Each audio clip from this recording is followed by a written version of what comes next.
I need a motion to come out of executive session from our first meeting. So moved. Support. Roll call? Mr. Ballard. Yes. Dr. Ballard. Yes. Mrs. Nazario. Yes. Mrs. Rosario. Yes. Mr. Sturgill. Yes. And can I have we have to adjourn this one. Can I have a motion to adjourn So this moved. meeting? So moved. Second. No, my fault. Roll call? Dr. Ballard. Yes. Mr. Ballard. Yes. Mrs. Nazario. Yes. Mrs. Rosario. Yes. Mr. Sturgill. Yes. And just before we start, just a brief public service announcement. Waleska, wave to us. If you are a Spanish-speaking person and would prefer to have headphones and have translations, please reach out to Waleska. And in addition, we have a Zoom call planned for March 3rd at 4:30 for our Spanish-speaking families. We will have translations, everything available. The information will go out to all of those families who we know are Spanish-speaking, but it'll also be on our social media. So please, Mariah will sprinkle the field with it, so please find the link, and we'll looking forward to talking to you on March 3rd. Thank you.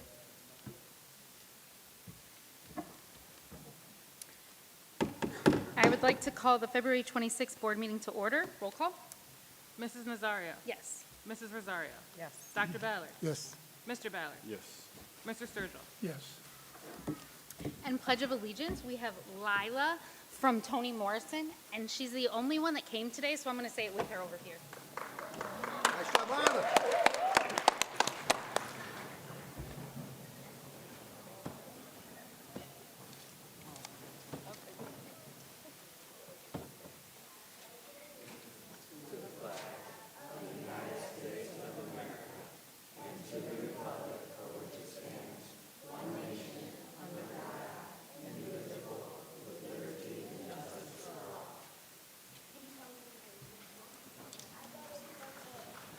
The mic is not on. I'm not sure that's on. And what grade are you in? Fourth, And what do you like to do at school? I like to do math and science. Math and science. Very good. Which one's your favorite? Math. Math. Very good. Thank you so much for Two things there, Lila. Now, give it up, Lila. Real quick, Lila. First of all, you rocked it. Appreciate you. But we also get a picture with you. Is that all right? If we all come up here and you kind of hang out with us, so we can brag to our friends that we know you? Excellent.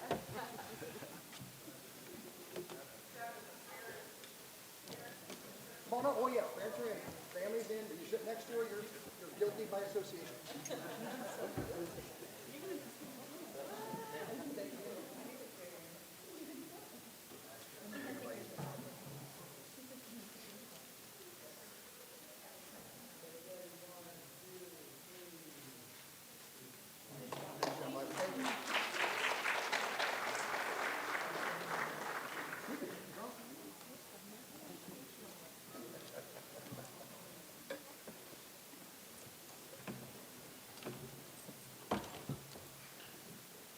And Lila did say she's going to take her grandpa's spot when she gets older on the school board.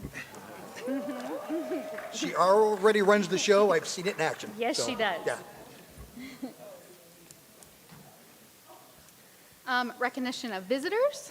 We have a lot of visitors today, and I love that we have a lot of people at board meetings. I've always hoped we would, and I hope that you continue coming. To come and share the positives too. Come and share what's happening in your classroom that's positive. If you want to bring your students, bring them. We would love it. That's the best part of a board meeting, is the positive thing. So please continue coming. I have hoped for people to come to board meetings, so I hope that this continues and we can share some positive things too. Thank you. First hearing in public. Please remember to sign your name, phone number, and state your name clearly so we have it for the record. Oh, I'm sorry. I forgot. We're changing things up. We're going to do the presentation first. I'm sorry. No, that's fine. And again, we had the request to do this first, so that way there are more opportunities for the public to speak before the boards. So I appreciate the board's flexibility, and we're going to kind of team up on this if that's all right. And I can't see behind me, and I don't want to turn my back to you. So give me 1 second to grab a microphone, and Ross is going to kind of walk us through it. And for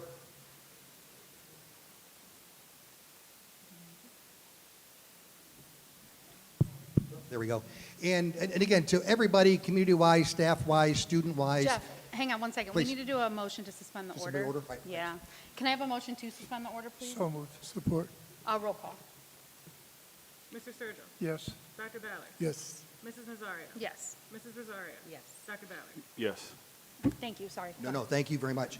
And again, what I want to apologize for is the fact that I know there's been a lot of stress, a lot of drama, it is not just, on so many levels.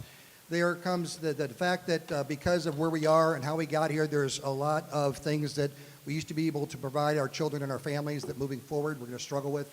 I also know that on a personal level, as I've shared many times, for the folks who work in the district, this is how you feed your families, this is how you provide health care, and so I understand all the levels of stress, and I apologize for the fact that, first of all, we had to go through it, second of all, that it's been more stressful, I think, than it needed to be based on timing of when we got information. But again, I appreciate your patience, and our goal is to share where we are today. All right, so Ross, good, please. Okay, first of all, how did we get here? What we'll talk about tonight is how we got here, some survey results, our proposed plan, and our levy information.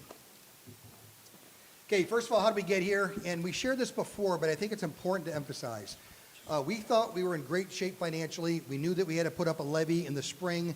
We were anticipating 5 or 6 mills to allow us to continue to do the good work that our folks do and continue on the positive trajectory that we're on. However, over the summer, from what we were told to expect to what reality was, things changed dramatically.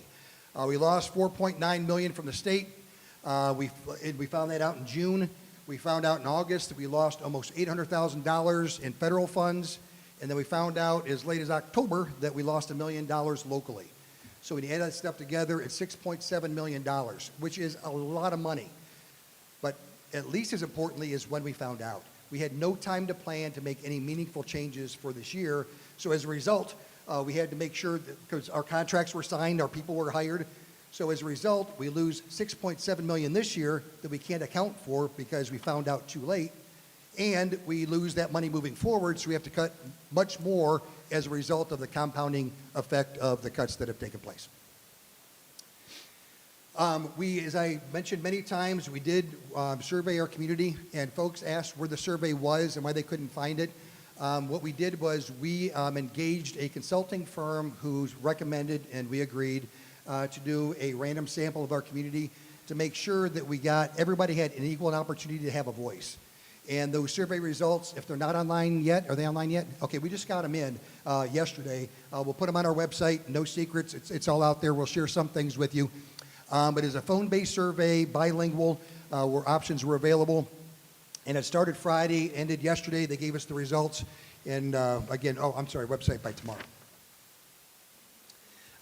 One of the biggest things that we heard, and I'm not surprised, based on all the other feedback that we've received from the beginning of this process, is the fact that our community, 77% said, don't get away with neighborhood schools. And keep in mind, when we talk about our community, only about 20% of any community, and ours is no different, has any connections whatsoever to the schools. Whether they work here, they have children here, grandchildren, nieces, nephews, cousins, only 20% of the community does. 80% has no connection to the schools. And what everybody is saying, whether you're a staff member, we've heard loud and clear, whether you're a parent, guardian, grandparent, and now in the survey is, neighborhood schools are important. And that's big for us because, and again, what took a little bit of time on this is the fact that we started the process off by looking at what we call partner schools and sister schools, meaning we were going to repurpose a school to be a preschool, and then we'd have one school that was K through 2, and we'd have partnered with another school that was grades 3 through 5. So again, the whole partner school concept. And we focused on that because candidly, it saved us by far the most money. But everybody was pretty loud and clear and said, no, that's not for us. Figure out another way to do it. So, of course, that's what we did. Okay, now, one of the things that we're looking to do for a lot of reasons, and I kind of alluded to it a couple seconds ago, right now we have too many students. The capacity of our elementary schools is about 3,800, and right now we have about 3,077 students in our elementary schools, which means we have a lot of space left over. And what that means is, when you spread students out all over the district, that we're not very efficient in how we schedule. So it's pretty common for us to have classes of 30 or 28 in some elementary schools, but it's also more common to have classes of 12, 14, and 16. So the more students you have in a school, the more likely we are to get to an ideal number, which is 20 to 25 students, depending on grade level, and we can schedule much more efficiently. So that was the target of our plan. So our goal was to repurpose one school to be a preschool and another school to be a school for autism. Students with not just autism, but whose needs are so extreme that we cannot meet them in a traditional school. And right now, we have over 100 students who fit that description, and we send some of them to Spectrum, we send some to Sandusky, we send some to Westlake, Cleveland. We actually had a student this year signed up to go to Mentor. We have our students who are the most vulnerable and handle change the least. We put them on a bus for an hour one way to get schooling, which is, of course, not acceptable. So what we're going to do, because we have the space, we're going to convert one of our elementary schools to a school to serve students with autism, because it's a need that we have for the students that we serve. But it's also a way for us to save money and candidly generate revenue down the road. Right now, for those 100 students, they cost us a little over about $6.5 million to educate per year. About $1.5 million of that is just transportation. We had one student, and this was last year, who was $1,000 a day to transport because of the needs the student had that we are required to meet. So completely appropriate, we're obligated, and we do it. But if we could provide that same level of education just down the street, and again, I think we owe it to our community to do that. So that's what we're looking to do. And as we repurpose those 2 elementary schools, that of course increases the number of students in the other 8 remaining elementary schools, which allows us to be much more efficient when we schedule. But again, folks, we're supportive of, in our community, of the School for Autism.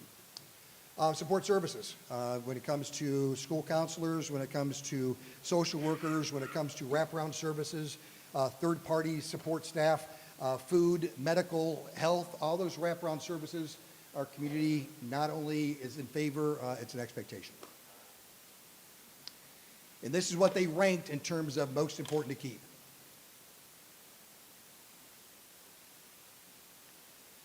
And to highlight a couple of things there, you see preschool being at the bottom. And one of the things there, too, that I think we have to be careful of, and you'll see on the next slide, if you can do the next slide, too. When you look at least important to keep, number 2 is unsure. Again, a lot of folks in our community, if I don't have a child in the school or a grandchild or a cousin or niece or a nephew, I don't work there, I don't understand education, they may not completely understand the needs that our children come to school with when they're 3, 4, 5 years old. So preschool, I understand what our community said, but I think with some education, I think that might change in terms of the level of expectation of us to serve our children. And again, the school configuration, we looked at a lot of different options. We knew that we needed to have more students in each of our elementary schools because, again, designed for 3,800, we have less than 3,100, so we're not very efficient in terms of our scheduling. So we were going to repurpose 2 schools, increase enrollment, and we tried to do, we pushed pretty hard to try to do 9 elementary schools and have them be pre-K-5, but it was cost prohibitive. So where we landed, we knew that, again, the cheapest way to do it was partner schools. Everybody made it clear that's not an option. So neighborhood schools, this cost us about $1.2 million a year more to do, but everybody made it clear, this is what we expect from you, so this is what we'll do. We couldn't do pre-Ks because that added almost another $1 million based on staffing and encore pieces and to have an odd number of schools. So again, we're going to repurpose a school. We need 1 for 350 students to be determined. That's for preschool. We need 1 for students with autism, which is a capacity of 450 students. We have 3 of those in our district. Larkmore, Jacinto, and Washington. Larkmore, because of geography, can't use that one. We're looking at Washington and Jacinto. And as I've shared many times, we put Washington out there because when we haven't looked at, all of the scenarios yet, because I interrupted it with the pre-K-5 model for 9 schools. But right now we have, again, it comes down to transportation, EMIS, and Power School, trying to determine where every student lives, tweaking streets to make sure we were properly balanced, and then we determine what makes the most sense in terms of schools. And it takes a while to do each scenario. They did Washington and Garfield. They're doing Hawthorne and Jacinto, and we'll have that worked out here in the next week or so. But again, what we plan to do, because we're more efficient, you can decrease the number of general ed teachers. We're also going to change in terms of our encore and offer the following and discontinue what you see on the board. Okay, in middle school, right now, and again, the plan there too is to restructure to increase efficiencies and to reduce electives. And again, the savings comes from reducing, not so much the same as elementary schools, we're putting more students in, but our core teachers will teach more classes, which means we need fewer core teachers, and because we're teaching more classes, fewer elective teachers. And the outcome will look like this.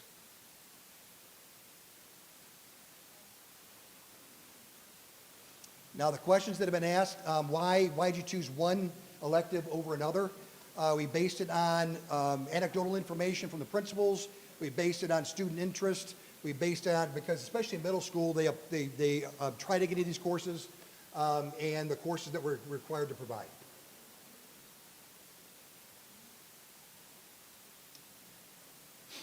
Okay, the high school and Success Academy, actually we did the efficiency portion of that formula last year and restructured their schedule to make them more efficient. So a lot of their decreases in positions and efficiencies were increased last year. And that's what we did in terms of where we landed. Okay, we eliminated some software programs that actually are purchase services. They provide a lot of resources and supports to our teachers, but the reality is it came down to software and supports versus people, and we value our people more. Our field trips, unless they're grant funded or fundraised, will be eliminated for next year. And again, the transportation savings alone, I think, was $280,000.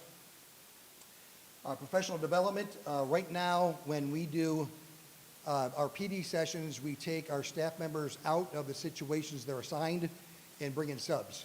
And the sub cost is high. It's expensive. It's cheaper than doing it after school, but again, we have to figure out a way to engage our staff in what they need from us in a way that is more cost effective.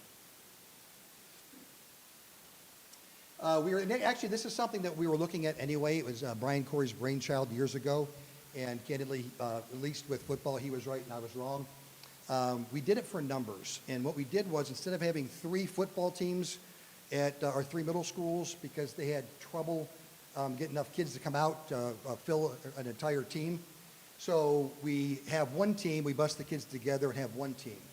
And the backstory to that was, and this was Brian's philosophy, and it turned out to be, again, accurate. It's not just the numbers to get on the team, but we obviously in our district have squabbles between different portions of our community and other portions of our community. So for our students on the west side, the south side, and the east side to all get together in middle school to realize they're not that bad. I know that guy. I play football with that guy. He's all right. So we think that that's alleviated a lot of tension and stress as the kids come to high school, and there's evidence to support that. But we plan to do that with a majority, if not all, of our middle school sports. And I think the total savings, not counting transportation, is about $80,000 a year. Overall, the personnel, and again, all this stuff will be online with much more detail in terms of what we're going on. In terms of over the 2-year period when we started making these cuts, percentage-wise, this is where folks landed. And again, most of this is done with efficiencies, not all of it. Some of it is just programs that we used to be able to offer that we can't offer anymore, or that we used to offer to a higher level than we can offer, to continue to offer. And one of those examples, candidly, is preschool. Right now, we're still looking at the preschool model as being what we're required to offer, which is students with disabilities and a comparable number of students, their non-disabled peers, in the same course. Our kids need more than that. So what we're trying to do is figure out ways to make that happen, but as of right now, that's not on the agenda. Additional reductions, we're looking at, the question is, other than people, what are you getting rid of? We're getting rid of a lot of capital projects, purchase services that we had, an auxilio contract termination. Those of you who don't know, we have privatized transportation in this district. decades. And what we decided to bring into the house, we could do as well as they can. If they're making money on it, and obviously it's money we'd save. And right now, we transport all of our students who attend our schools, and the group, or the vendor that we partnered with 3 years ago transports our students who attend charter schools and non-pubs that we're also responsible to transport. But by bringing those back in-house, we save, I think, $620,000 just next year, not to mention the money we've already saved from bringing in transportation.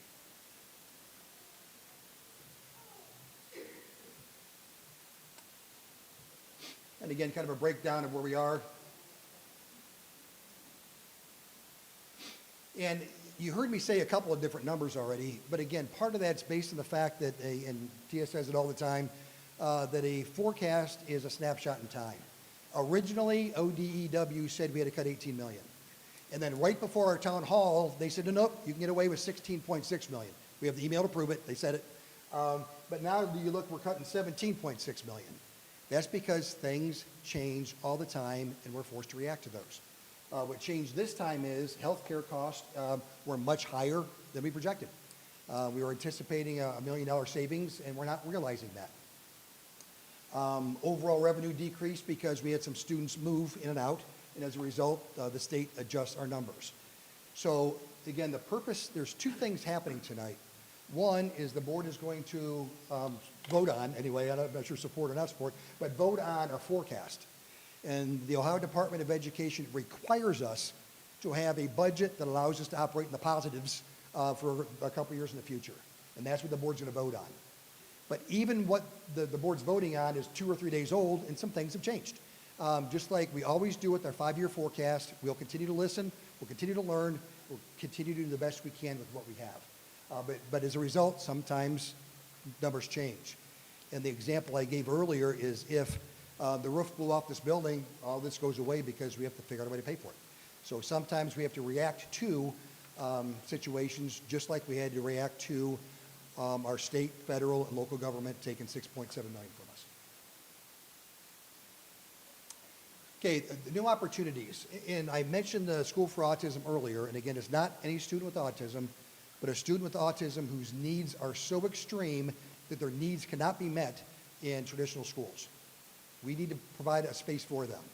But I also mentioned, so the rationale, and the same thing with Digital Academy, or Titan Virtual, we had, as of December 15th, 85 students withdraw this year to leave our district to go to a virtual school. And when you look at the number of students who have done that over the course of the past few years, we currently have 450 students who left our district to go to a virtual school. Those 450 kids represent about $3.5 million a year. So two things with our School for Autism and the Titan Virtual. Number one, first and foremost, there's a need. There's a niche that we're missing that we're obligated to meet, right? First and foremost, right? Our kids have a need, we need to make sure we meet that need. Our families have a need, we need to make sure we meet that need. The second thing, though, is on these, we can defend it and justify it because we'll make money doing it. We'll save money and make money. Right now, our Titan Virtual Academy has 31, 35 students, whatever the number is, but you're looking at about $250,000 a year already. And some of those students are students that were our students and went into the Virtual Academy, so it's a savings of $8,200 that we would have lost had they gone somewhere else. Some are students who weren't, and they're coming in, and for us, that's an increase of $8,200 per student. So again, the defense of and how we can support these programs is the fact that it is a cost saver and candidly a revenue generator. Same thing with our School for Autism. We have a number of families that we've already reached out to that are willing to come back. We've got about, Linda, I'm going to put you on the spot, about 8 classrooms already that our families said, yep, we want to come back here and we want you to serve our kids. So we have 8 classrooms already taken. Every one of those saves us money because we can educate them less expensively, and candidly, arrogance on my part, we can do a better job than the other folks that are where our kids are going now. And we also save money on transportation. So again, these things are not only money savers, but revenue generators. But on our plan, you won't see either one of those because we're not doing them yet. So for the forecast, the only thing I'm pointing to you, the only thing we can claim are savings to what we're doing and costs to what we're doing. since these things officially kick in next year, Titan Virtual is started already, but it's like a pilot program. Next year, right now it's high school credit recovery. Next year it'll be for students grades 5 through 12. Because when you look at our data, the students most likely to pursue a virtual experience are 6th graders and 9th graders, which shouldn't be a surprise because those are transition years, and transitions are hard. So again, those are things that, again, down the road, I think will demonstrate, and I think will help our district incredibly financially, but again, more and most importantly, it provides a niche and meets the needs of the children we're here to serve. Okay, our levy. We have an 11 mil levy on the ballot on May 5th. And right now, we're looking at a few different things. And it generates $10.7 million a year. About 7.7 mils of those of those dollars just get us through to 2030 if we do nothing different. So that gives us about $3 million a year that we can reinvest. And candidly, what we want to reinvest in is more school counselors, more social workers. We know we need them. Our community knows we need them. And that's a high priority for us, and also all-day preschool. So if we can pass this levy, those are things we'll focus on bringing back. But the reality is, if our levy fails, we have to cut, in addition to this, well, $17.7 million now, in addition to this, we have to come up with another $4 to $8 million worth of cuts. Again, ODE will tell us what that is. So if we pass the levy, we bring things back. If not, we cut more. And just to be candid with you, we cut to the bone before we started this process of cutting the 16.6 they made us cut. I have no idea where the rest comes from. I really don't. But we will come out with a list here in the next week or so that says if the levy passes, here's what we're going to do. If the levy fails, here's what we're going to do. Because our community deserves to know what our plan is. You deserve to know what our plan is. So if on May 6th the levy passes, we know what to do. If on May 6th the levy fails, we all know where we stand. So again, no secrets. We're not drawing things out. We're doing our best we can to get to you the information we have. And I apologize, and the word transparency has been thrown out a lot. Again, my definition is a little different than others. My definition of transparency is you will know exactly what I'm thinking while I'm thinking it. That doesn't mean that's where we land, but here's what we're looking at right now, and sometimes things change based on feedback that we get, based on realities that we acknowledge. But the best we can do right now is figure out a way to pass this levy, because we can't cut our way out of this, and nobody is going to come and save us. That's it? All right, so again, the purpose of that was to share information. I know we have open mic night here coming in a couple minutes, but I just want to make sure that you had all the information that we have before the board votes, and you've got to come in and share your thoughts. Thank you.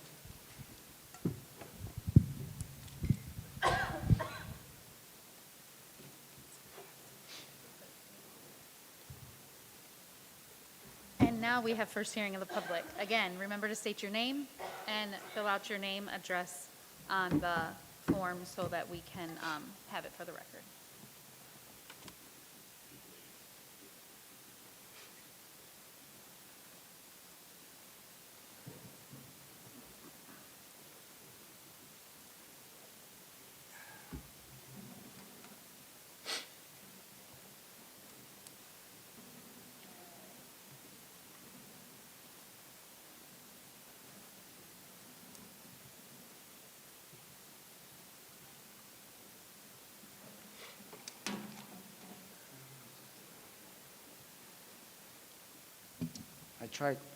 I tried to print this out before I left, but unfortunately my printer died.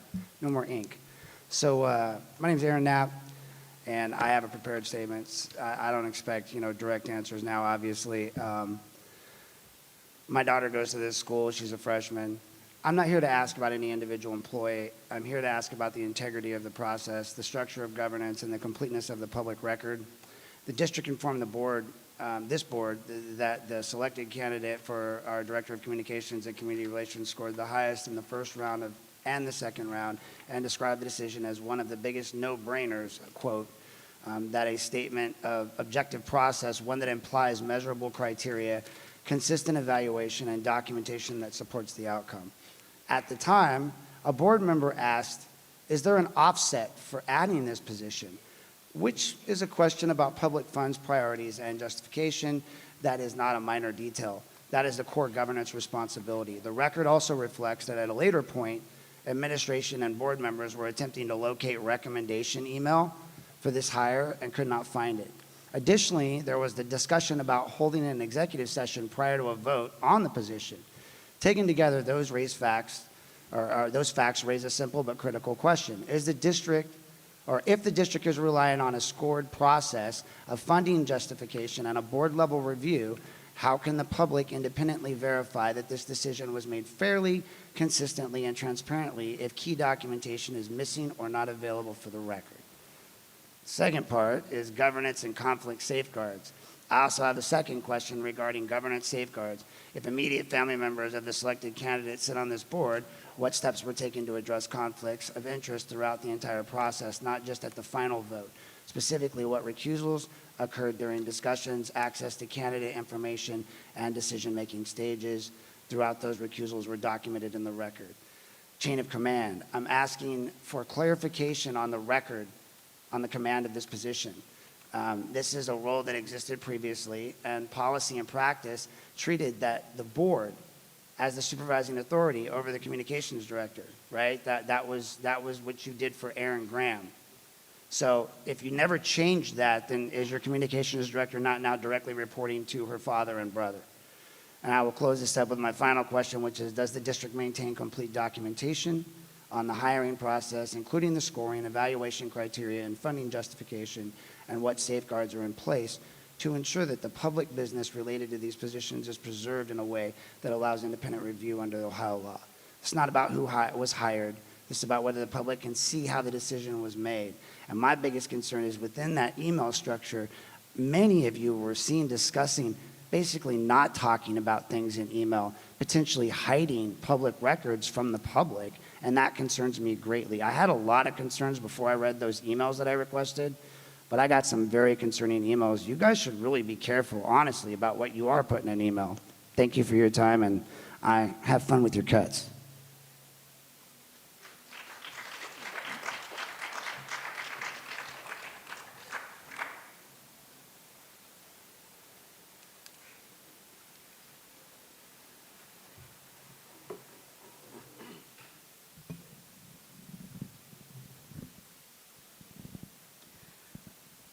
We have the Barbie Washington.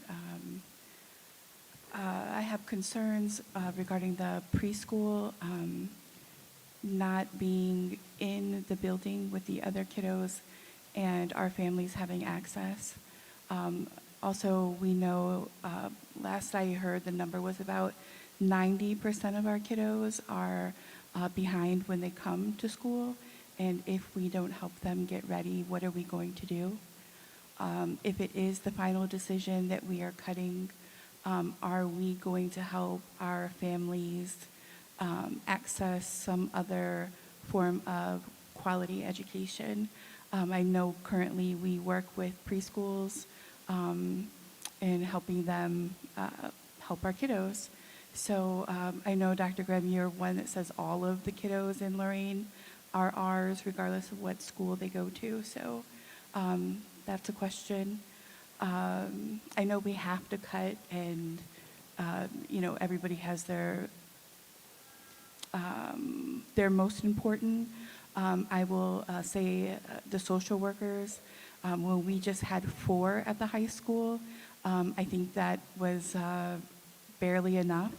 And then we went to 5 for the whole district, and I thought that was, I'm looking at Miss Tia, I thought that was insane. And now that we have 3, I think what the, but I'm not going to say that word. And to cut that further is really scary to me. So I have my cousin on my shirt who was murdered by her 16-year-old son, and her daughter died of an overdose, and she was a graduate of Lorain High. Our kiddos need help. I mean, I'm preaching to the choir here, but at some point we have to, take responsibility, accountability, all of those things. And if for some reason we can't provide those services, I know Dr. Sturgill and Ms. AJ work really hard at getting other agencies in, but I know that it's not enough. Is there a plan there? The other question was, or concern, is the website for the Board of Education. I never remember the committees, so I had went to look, and there is this process of how to address the board, and they are OSBA policies that are listed, and that's very concerning, that whoever, I'm not saying it was whoever, a certain individual, but whoever did that, it's really concerning to me that they don't even know what policies or what group of policies that we're using. They're even, not quoted but cited, the sources are OSBA policies.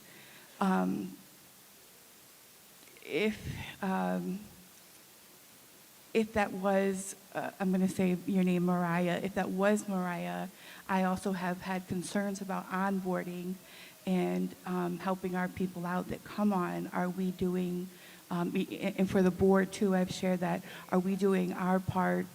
I'm not an hour, but are you doing your part to make sure that they know what they need to know so they could best serve our kiddos and our families? I think that's it for now. Thank you. Okay, yeah, everybody's trying not to say your name, but the onboarding, I've had a lot of questions. The onboarding, I've had a lot of questions and concerns about, so I hope they are, they're doing right by you and showing you around and things, so you're welcome. I do need help putting this back, please. Thank you.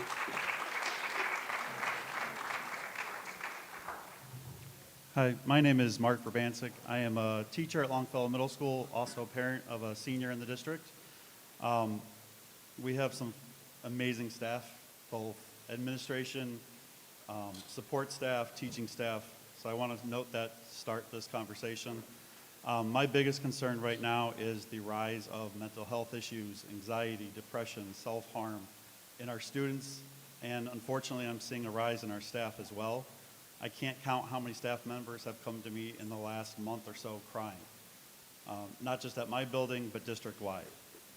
That is a major concern to me, and hopefully it should be a major concern to everybody here.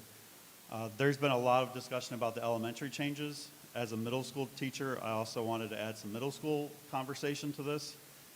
The cuts that are currently being proposed is a 50% cut, or not, sorry, a 33% cut in staff from 7th grade and 8th grade, which adds 50% students to the workload. So in elementary, we put on the slides that the class average went from 22 to 24. In the middle school, that class average is going to go from 22 to 32. Speaking with that, anxiety, depression, mental health, self-harm, out of my 90 kids, I've had 5 kids with major self-harm issues just this year alone. Adding 10 kids per class in every class is only going to add to that. That is a huge concern. Also with the itinerants being cutting from 9 down to 5 at the middle school, those students that are our band students that we have every convocation, we welcome them. They're amazing students. They will not have any opportunity for any of the other itinerants. Band is a full year itinerant, so by cutting the itinerants in half, they will not have access to PE, art, Project Lead the Way, Spanish. They will not have any opportunity for any of that. It was great when we added the extra itinerant for them to have those opportunities, but it is sad to see that go. So I just want to make sure that that is well known. Thank you for letting me speak. Thank you.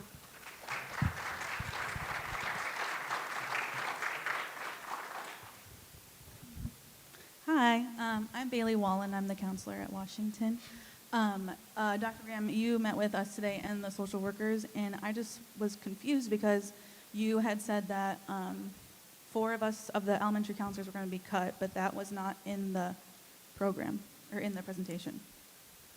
I apologize for whatever is not the presentation. Actually, the plan is to have actually a total of elementary to be, well, depending on where your seniority-wise positions cut, 6 elementary for counselors and 6 for assistant principals. We would have 4 assistant principals and 4 school counselors partnering to take care of the 8 elementary schools. That's correct. Right, yes, but I was just confused why that wasn't in the We missed it. presentation. Yeah, I mean, just put it together. It just feels like, I apologize. and that's okay, I just Yeah. feel like everyone should know everything that's being cut, if that makes Agreed. sense. So, thank you. Thank you.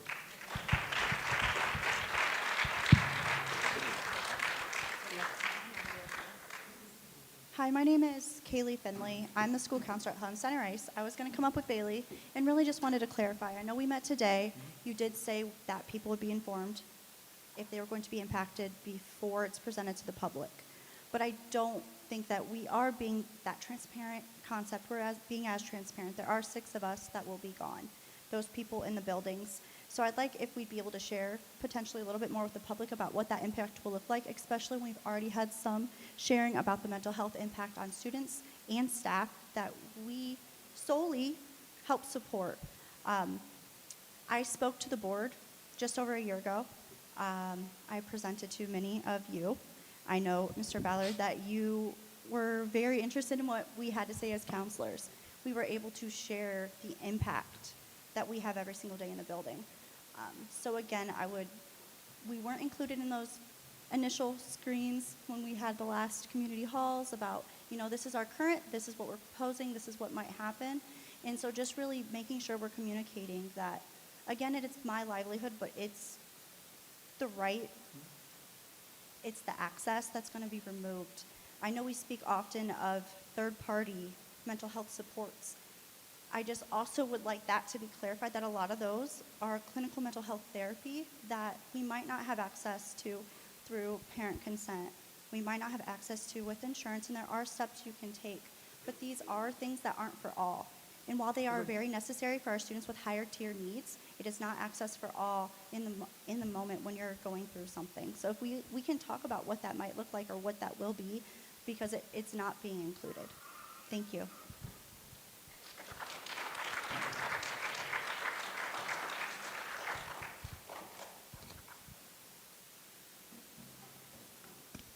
Hi, my name is Kyle Zatt. I have been a part of Lorain City Schools since I was in preschool. I attended Lakeview before it was torn down when I was in 4th grade, and I transitioned over to Admiral King until I was in 6th grade. Then I went to Longfellow, and then I went to high school here. I make this statement because this is my life. This is where I'm from. And I'm watching you guys actively destroy that because you're not listening to the community. It is here at this building that I was a part of the graphic design course. I loved that course. That course was everything to me, and it still is because I went to Kent State for 4 years and got my BFA in graphic design and visual communication design. So I would like to sit here and tell you from a designer's perspective why this is stupid, why you're not listening to the data, why you're not designing your plan the right way, and you need to be thinking about that correctly. You have all of this data, all of the statistics from the community of what we want, what we need, what we have. Yet, 141 teachers, the 35 paras, and the 106 LEA members cut, and what, 12 admin? Have you guys ever mowed a lawn before? Do you just put the blade into the ground? Why aren't we cutting from the top? That doesn't make any sense, and I'm directing this to you, Jeff. I stood not in this spot, but in this position in our library protesting Hardy when he was cutting our teachers. I was there for that. And we're doing that again. I'm going back to the comment that was made about the mental health of our staff. I can tell in my building we're not doing well. Oh, I didn't mention I'm a paraprofessional at Washington. We're not doing well because of all of the unanswered questions, all of the BS that's going on that's not being answered. We don't know where we're going to be next year. Hell, I don't plan on being in Lorain at this point with what's going on. It's not fair to us. And I can only go back to that moment when I stood here and I told everybody at that board meeting that Hardy is not a Titan. Because one, I think everybody up here can agree, he didn't even show up to that meeting. But right now, it really doesn't feel like who is in front of me is acting that way either. Titans are strong. Titans are supposed to invoke some sort of strength, some fear in you. We're supposed to prevail, but right now it just looks like we're just dismantling from the bottom. And so I want to take that designer's perspective and talk about the onboarding process that's been happening for the communications member that has been mentioned. I studied PR for fun because to be a good designer, you need to know your target audience. And it really doesn't seem like this person knows the target audience because as I'm going through Lorraine's socials and I'm going through the stories, I'm getting a weird corporate vibe. Do we look corporate? Are these people corporate? Are we just numbers on a board? Why are we marketing ourselves like the next TikTok influencer? Why do we have to look so sterile online? What is the community that you are looking for? Because that's not us. That's not Lorain. So why did we bring in somebody that is just turning us into a bland sandwich? Because from the community's perspective, there's no outreach. That one mom that was here at the last meeting, she doesn't see you guys. She doesn't know you guys. You guys aren't in the community. And I want to take a moment to also go to how you defended the need for 2 assistant superintendents. I don't see a need for 2 superintendents. I don't see them in my building. I don't see them helping. I don't see what they're doing because they're not there. You're not in our community. You don't know what you're doing. I'm sure everybody out here could say something like, oh, it would be nice if you were here. It would be nice to talk to you. But it shouldn't just be a random scheduled lunch that nobody's able to attend. It shouldn't just be a nice little wave in the hallway. You don't know how to talk to our kids because you don't see them. There was one day one of my students was experiencing a very severe behavior, and Michael Scott came to help. We turned his help away because he doesn't know this child. He doesn't know what he goes through. He doesn't know what's going on inside his mind. He cannot help because he's not there. Ross May, I've seen walk in the hallway once, and he's talked to me once because I took one sigh, one breath of relief because I was outside of my classroom, and he asked me if I was okay, and I was appreciative of that. I still am. But that doesn't mean anything to me in the grand scheme of things because you guys aren't in our buildings. And I understand that this district has a ton going on, but where are you? So I'm just wondering, why aren't we cutting from the top? Why do we look so bad online? Because the community's reception is terrible.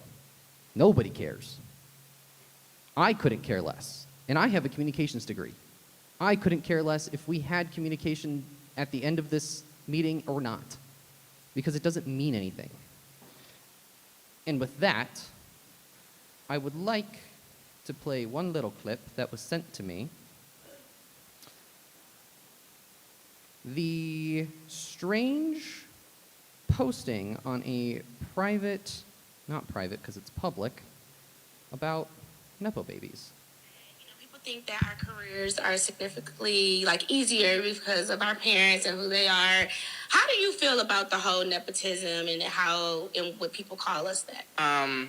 Well, I love it. People call me an upper baby all the time, and is, and what about it? I will scream from the rooftops, I love being another baby!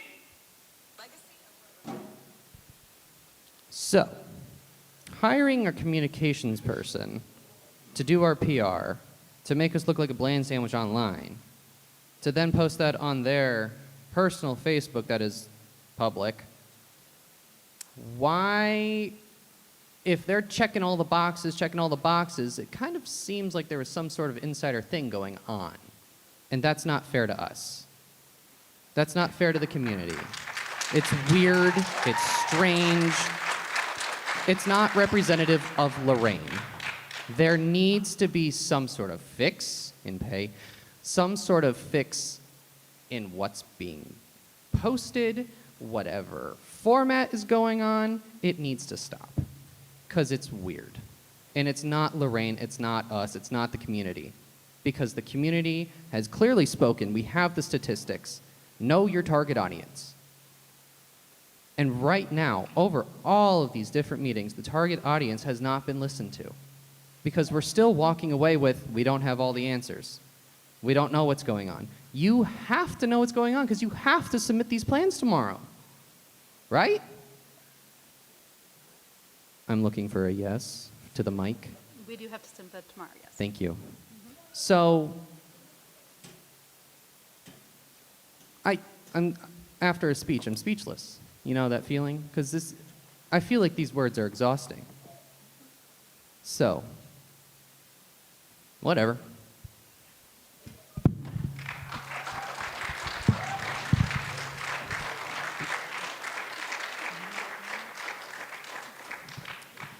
Jessica Farsetti. I have 3 kids in the district, and I guess I'm the oldest. So I don't want to sound condescending. This is just how I talk. I'm going to start up with a compliment, which is I'm really glad you guys listened to the community about paired schools. That was very, very important to me and everybody I spoke with. I know you guys have to make hard decisions. It's the world we live in with education being dismantled, public education. I want to give you guys, I guess, a little tip. If you want the levy to pass, and I want it to too, because I don't want to see any more cuts, you have to connect with the community better. We have to get parents more engaged. One of the things is we need to have parents understanding how to get into power school, because I can't do it. I've tried. I got in, I got kicked out. We need to be able to have some kind of little workshop. You got the movie thing coming up, have somebody there. You can't get into power school? Let me show you how to do that. Also, final forms. We need that to be up to date, but nobody understands it. You have some parents, grandparents, guardians that are just not able to understand the complexity of that. I get in it and sometimes I get kicked out. I try to change the email, that's not working. And so we need somebody there guiding our community in that respect. We need, to piggyback on the other gentleman's statement, we need the communication to best reflect the community. Like I spoke about, neurospicy parents, Spanish-speaking parents. We need to see videos of things, because there are probably some parents that don't read very well. Most of the parents in this community, or guardians, have been educationally neglected. We grew up in a system that said, you're lazy, but you had a reading issue. You're not motivated, but I don't understand the material because it's not presented to me in a way I can understand. So we have very intelligent people that just weren't given the tools to do this. So when the gentleman's saying a bland sandwich, that's the way it seems, because I got to tell you, I'm a very busy person and I don't want to read a 2-page email because I don't have the time or the focus to do that. After we talked about transparency, I've seen some really great things about, we're going to have questions answered and, there's videos posted. And I was excited. Yes, they're listening to us. They respect us. And then I saw the Nepo baby video. And I felt, wow, that was just a slap in the face. Now, I don't know you, Ms. Ballard, and I understand I was your age. And what everybody's talking about is not a personal attack on you, okay?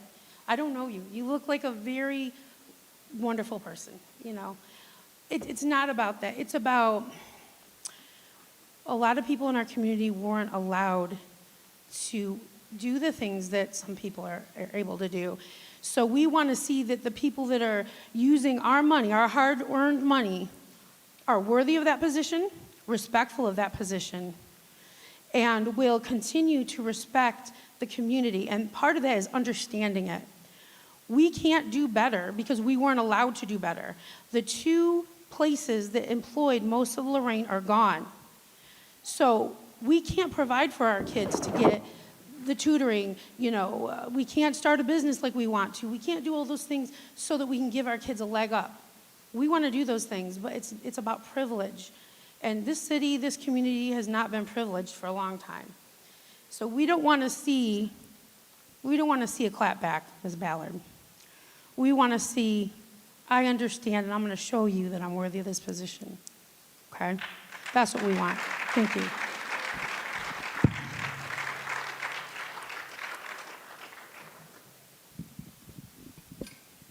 Good evening. My name is Marivelis Velasquez, and I might get a little emotional, understandably so. My hormones are all over the place. But I feel like it's justified, especially learning that one of my son's favorite staff members is going to be out of a job. One of those staff members that was helping him with transitions in the mornings, getting in and out of the school, which made him so full of anxiety. You see, my son is a special needs child. My son is autistic, and for years since he started in Helen Steiner, he has been given the utmost, first, respect, second, treatment, third, services. The staff in that building have been phenomenal with my child and with me, leading me to proper resources where I can get him extra help if needed. And I feel like what you all are doing is unjust and is a disservice to parents like me who are fully invested and involved in their child's education.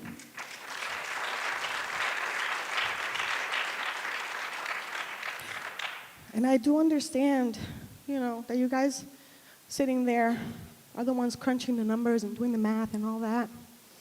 I just would have liked to see another option, one that would guarantee that my son's education won't suffer, that he won't fall through the cracks, that he won't become another statistic, that he won't be labeled a difficult child because he no longer will have that person that can help him regulate those emotions. You guys really have to just think about the overall big picture of what this actually will mean, because I feel like the majority of Lorain City schools are dealing with, already in their small classroom settings, a great number of difficult, high-need kids without any support. The beginning of the year, it's always the same heartbreaking text. How can I help him, Mom? Do you have any pointers? What can I do? What are his favorite things? The IEP is in place, and they follow it to a T. But how are they going to be able to do that in the upcoming years when you guys are continuing to cut and cut and cut away the things that can benefit my child receiving the proper education? In the last meeting, I was not able to attend. My hands are full. But I was watching it live, and I heard it said that legally, what is written in the IEP would still be provided. Well, you already lied about that. So I want to make sure that something will be done, thought about, brainstormed about, to be able to think about the kids who do need these services. Thank you.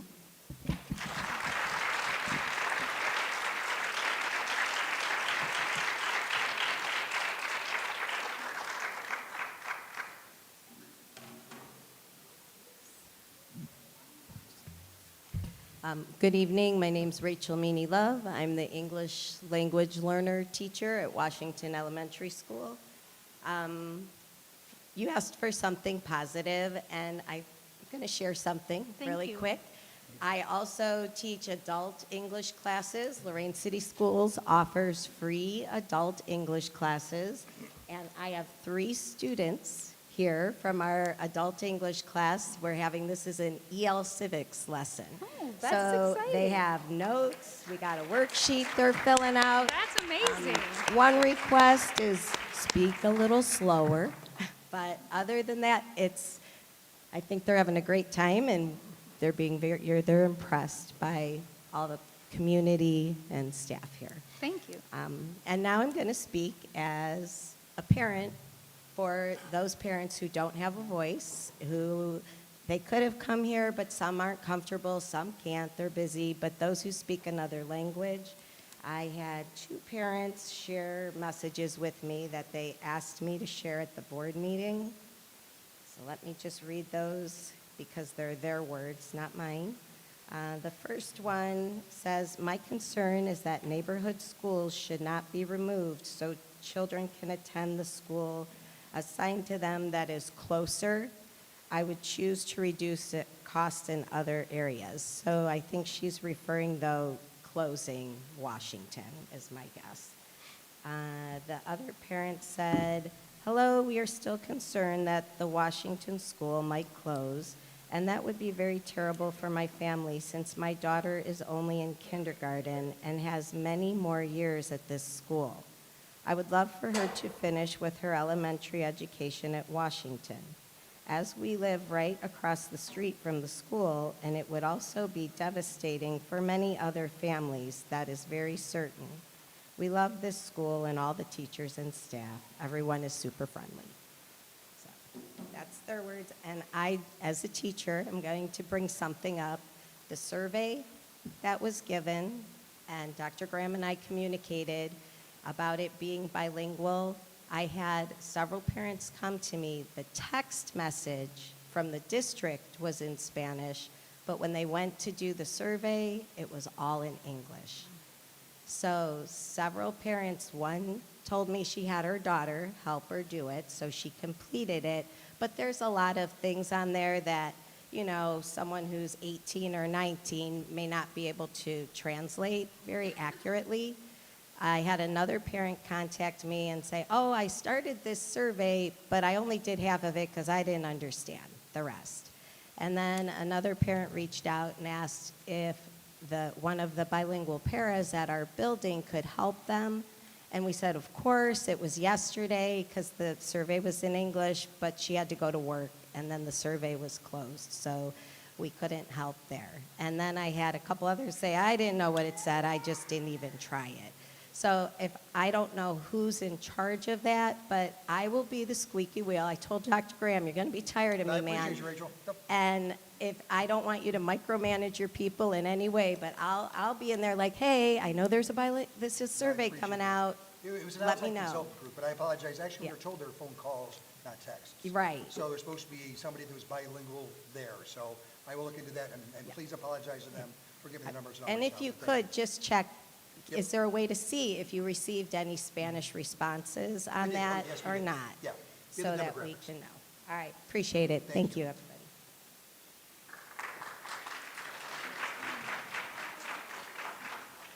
Good evening, Julie Garcia, President, Lorain Education Association.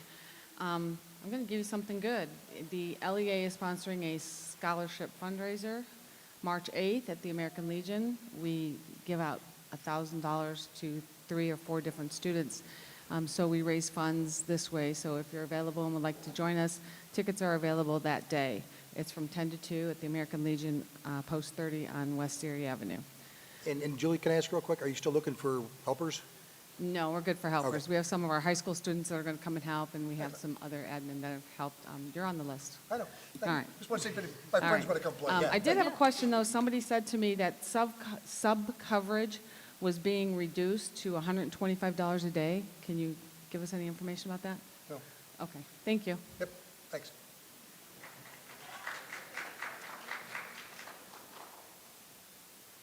think it's at 160, and I don't think we changed any of that.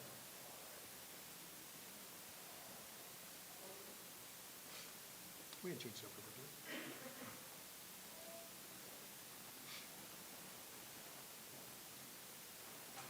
did we? Go ahead. It's my turn. Hello, I'm Regan Allmiller. I teach theater at Lorain High.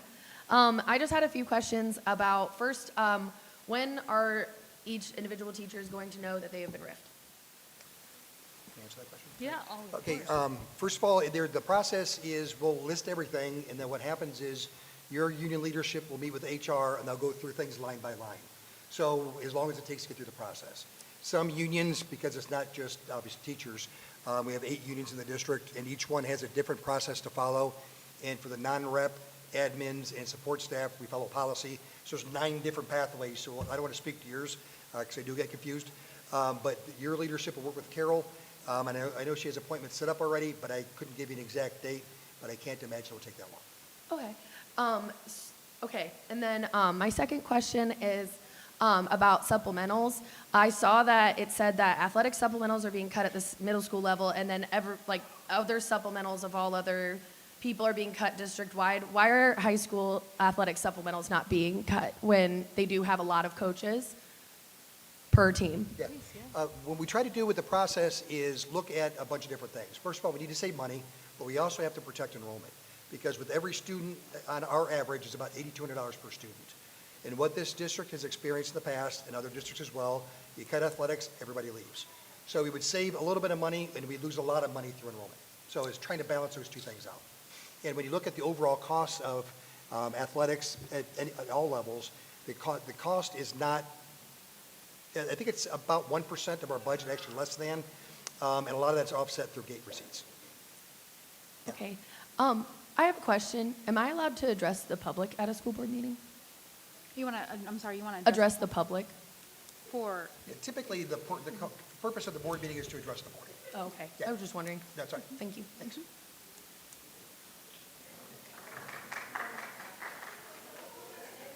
were you going to tell about your play? Is that what you were going to, okay. 'Cause when is the play? So we can tell everybody's here now, so. Seussical the musical. But no, I was just going to say, I know a lot of people are upset, like various people in the district, but all these cuts are affecting us, teachers. And I just want to go back to the mic, might as well go ahead.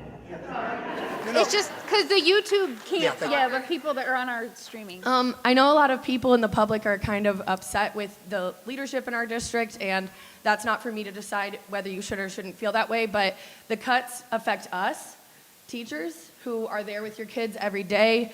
We're the people who are helping your kids through each day, making sure they have lessons that they need, being their after-school support, being a counselor, social worker, and a teacher all in one, and that's us who's being affected. And so when you go into the polls in May and you vote on this levy, please do it with us in mind, because we are the people who are being affected right now. It is not going to affect people at the higher level nearly as much as it will affect us. Thank you. Thank you. Thank you for sharing. Hello, I'm Denise Farney. I teach PLTW at the middle school. I've been really pushing to try to keep the CTE PLTW class, and I do the coordinating for it for all 3 middle schools. So I was going to do my one last-ditch effort again for it. So I'm going to also give you a good note. Besides, I will still push for that program in CTE being individualized. I think it's beneficial for the kids. It's beneficial for the district for feeding up to the CTE program. But the good note is, I just want to let you know, as of right now, and we have our middle school 2 teams that are going for middle school are going to states next week for robotics. And one team is ranked 5th in the state out of all the teams in the state. That's amazing. And the other one is 22nd. So feeling confident as long as everything goes. Hopefully we can make it to St. Louis this year for Worlds. But besides that, this year, between middle school and high school teams, we have brought in 25 awards and trophies to, besides the girls' team, bringing the Inspire Award at Indianapolis, thanking the board for letting them go to that. And they are making their, going to the brigade, 7th Brigade in competition to their 4 world spots for the JRTC teams. So they're competing on Saturday on that aspect. So what does that mean for robotics with the supplementals? I'm sorry, what's the question? What does it mean for supplementals with the robotics? We plan to continue with robotics. Okay. Yes. Yep, sorry. Yes. Yep, no, that's good. Hey, by the way, just a real quick side note, not a side note, actually, I just want to give some comment to your comments. Year in and year out, your kids are successful, 24, 25 trophies a year. It's not by accident, though. What you and your sister do, which is absolutely amazing. I remember having conversations with you 10 years ago when you were building it. Thanks for creating what you created. So just our kids benefit from all that you do, and it's just amazing to watch. So thank you for that. Thank you. So that was me. Like I said, I was trying to do my one last ditch effort for PLTW. So I was kind of, my heart just relieved. I agree with the mental stress, though, on teachers. It is there besides the students. All right. No. Thank you very much for sharing the positive. Hello, my name is Clayton Larson, and I teach a self-contained special ed classroom at Frank Jacinto. To start with something positive, I wanted to say that I appreciate keeping the neighborhood schools. That was something that I talked about last week, and I know that many people have talked about a lot. And our community... Huh? Gotcha. Is this better? Lovely. So, I'm very happy that we are able to keep the neighborhood schools because our buildings are an important part of our community, and keeping them the way they are is important to me and a lot of people. One thing that I wanted to start with that a lot of people have talked about is with cutting the electives in high school. I can tell you that when I was a kid from 6th grade till I graduated in high school, my favorite part of my school day was band. My second favorite part of my school day was jazz band. My third favorite part of my school day was pit orchestra for the musicals.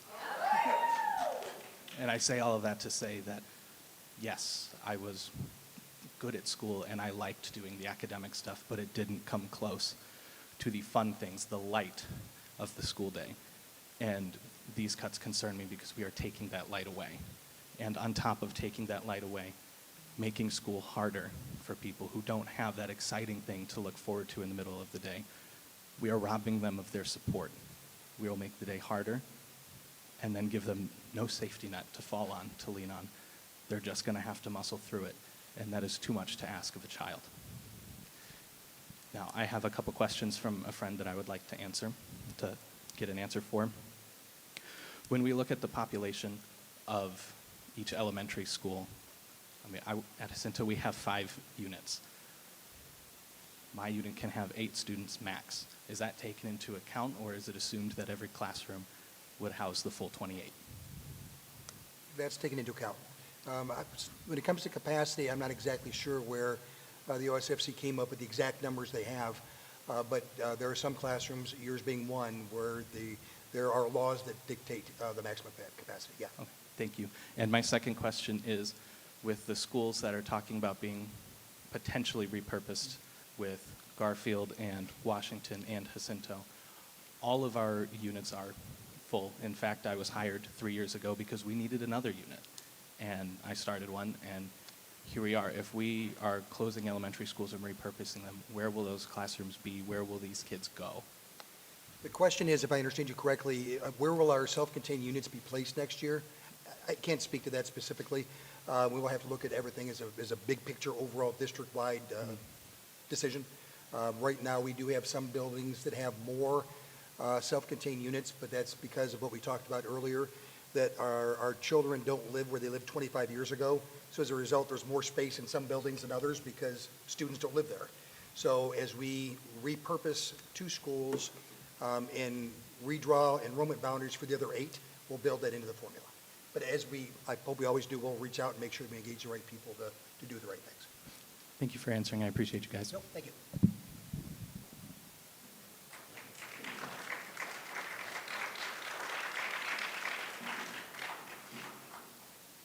Good evening. You might see me in uniform. This is a little short word. You can just take it out. There you go. Okay, my name is Cadet Lieutenant Colonel Josleris Villanueva, or right now, just Josleris Villanueva. I come here to talk on behalf of the seniors and my programs. So I am a part of the robotics program, the JRTC program, and I have been very involved in various different smaller programs around the school, including student council and some other around. So I wanted to come and vouch for what got me to push myself to be so involved in my school and my community. And I would say that all started in 6th grade in that middle school, in Longfellow Middle School. I was very shy. I became very self-conscious being in a new environment. Since I'm from Puerto Rico, I came here speaking only Spanish. I knew 0 English. So the Washington Elementary definitely helped so much.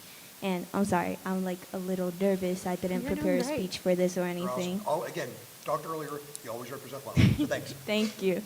So I came here straight to Washington Elementary, and I could not be standing right where I am without the help that I got there from Mrs. Mimi Loth, that she came earlier to speak up here.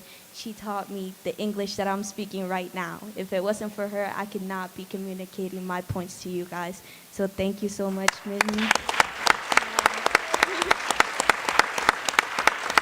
So I wanted to really advocate for Washington Elementary. It's a big help for all of us Hispanics that can't speak any English at all, and it gets us to learn and be able to move out to English-speaking elementary schools. I went to Admiral King in 5th grade, and that's when I started expanding and becoming more aware on how to communicate in English. And in 6th grade was COVID year. That's when COVID started. And it impacted me a lot. I started thinking about my mental health declined. I became wondering about my mental health, why am I here? What is the point of this? Is there really a point in me being here right now? And 7th grade being in online classes, it really became hard to push myself through. And that's when I met Mrs. Denise Barney, and she helped me throughout that. She taught me about, I do call her Miss Mom because I spend so much time with her, and I have created such a special bond with her that truly I don't think many people get with their teachers. She helped me push through that hard moment in my life where I couldn't find a meaning. And in 8th grade, I joined the robotics program. And that's when I started expanding. I started doing interviews at robotics competitions. I started winning and feeling I had a sense of purpose. I started thinking about the future and what I could do and what I could accomplish, and that I was worth more than just my grades. So that's when I started focusing, and I started thinking ahead if I wanted to be an engineer. I joined her Project Lead the Way classes. I joined her medical class. At one point, I wanted to be a doctor, but I wasn't fully sure if I would be fully committed to go all those years in school. And I also joined her engineering class to see if that interested me more. And out of those 2 classes, engineering really tied on to me. And I, ever since then, wanted to be some kind of engineer, mechanical, architectural, some engineer. And when I went into high school, I already had an idea of what I wanted to do and what I wanted to work towards. So I wasn't lost in the limbo of, well, my grades don't matter because I don't know what I'm going to do. So something that really held me down, and I think you should take into consideration when getting rid of teachers, or getting rid sounds very mean, but when cutting off teachers, is how efficient they are in their teaching ways and how good they connect to their students. There's a lot of issues with some teachers that just don't connect with their student at all, and they're not able to relate to their problems. The students do go through stuff, that even though it's just high school, it's a lot more meaningful to us because it's what sets our future. And a lot of teachers fail to understand that. They just see a grade and they immediately mark you off as a bad student, and I think that's so wrong. So I definitely think that's something you should take into consideration when you're looking at what teachers to keep and what teachers to remove. Because I know it's not a choice, that you guys do have to cut from somewhere, unfortunately. We can't keep all of our programs, but that's definitely something very important to look at when you look at the teachers, their values, if they actually care about their community and they're not just here to make some money, even though you guys don't make tons. So I definitely do think that's something big. Let me look at my points. Sorry. Also, I wanted to hit on being open to new students. So I became very close to one of the exchange students from last year, personal relationship. And something that happened a lot throughout that year was there wasn't a lot of opportunities opened to him, and he struggled a lot in mixing in with the crowd.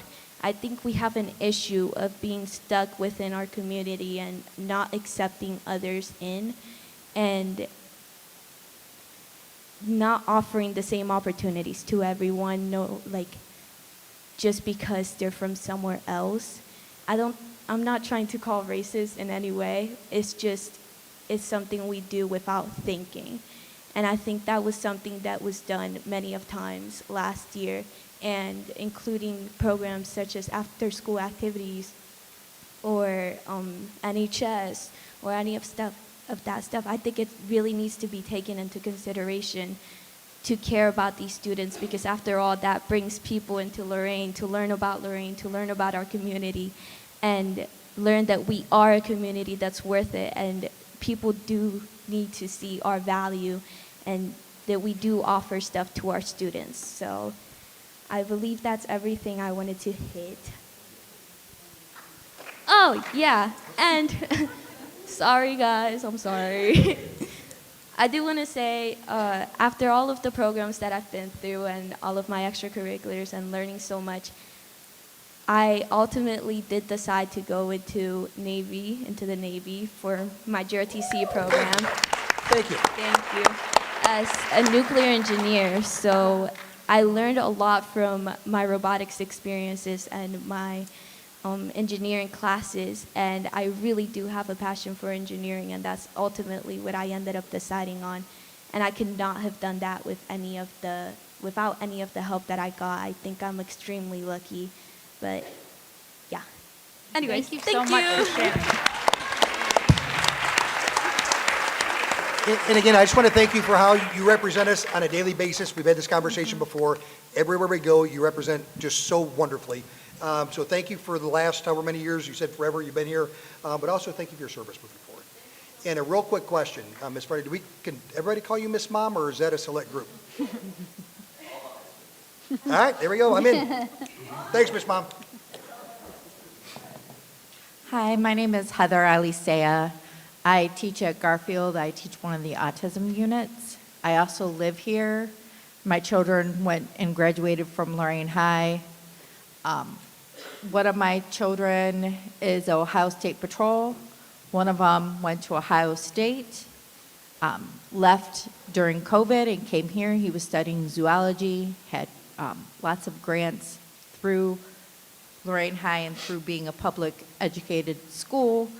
And I have written you guys quite a few emails that I really meant from my heart, and I try to keep my emotions and myself out of my emails to you. I know you have big decisions ahead of yourself, but I really think you should also be planning on what if the levy does not pass, and who are you talking to or communicating with to look in funds such as the lottery funds, looking into maybe unclaimed funds, Because if the Brown Stadium can get unclaimed funds, like, why can't we get unclaimed funds for public schools? Like, can we think outside of the box instead of just let's follow suit?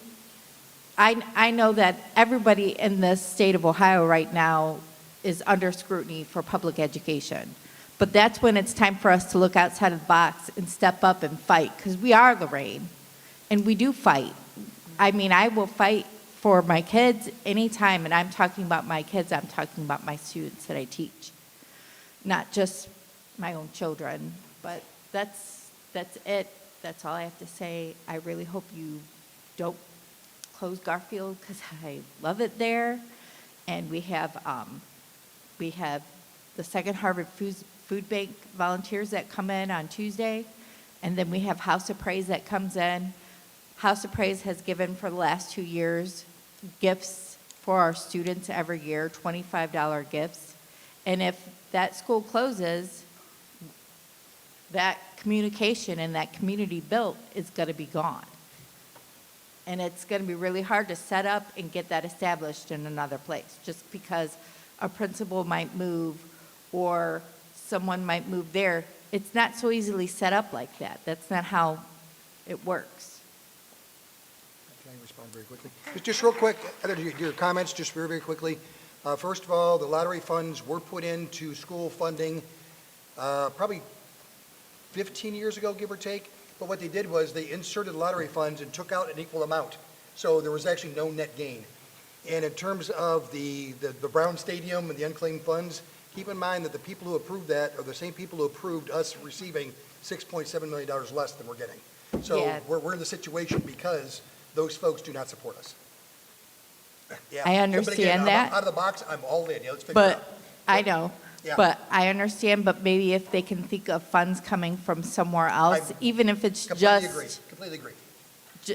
I mean, there's billions of dollars in unclaimed funds. Even if it's just the interest that they can pull to give, it's something. Agreed. Don't No, give up. No, I'm not. Yep, thank you. Nope. Yep. My name is Cameron Tucker, and I'm on the high school robotics team, and I did 3-4 out of the CTE programs, Project Lead the Way.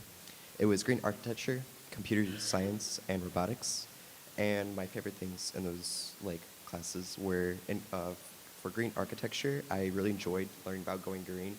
We learned about a school in Greensburg, and where they were struck by a tornado. And so after the tornado hit, the whole town decided to went green, and I just found that fascinating. And also, I love designing my own room in green architecture. That was really fun.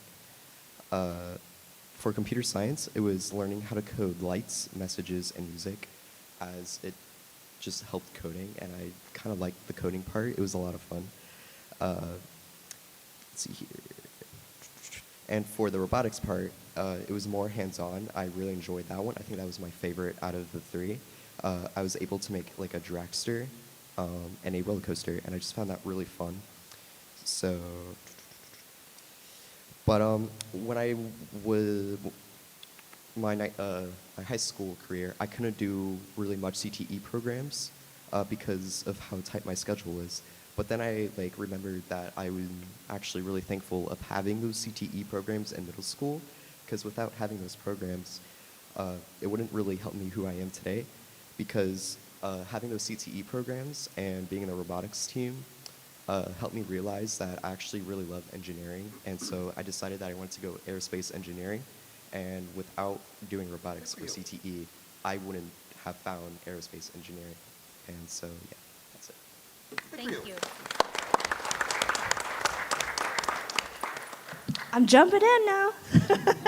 Hi, I'm Stacy Starr, Lorain City Schools graduate and lifelong resident, also an educator.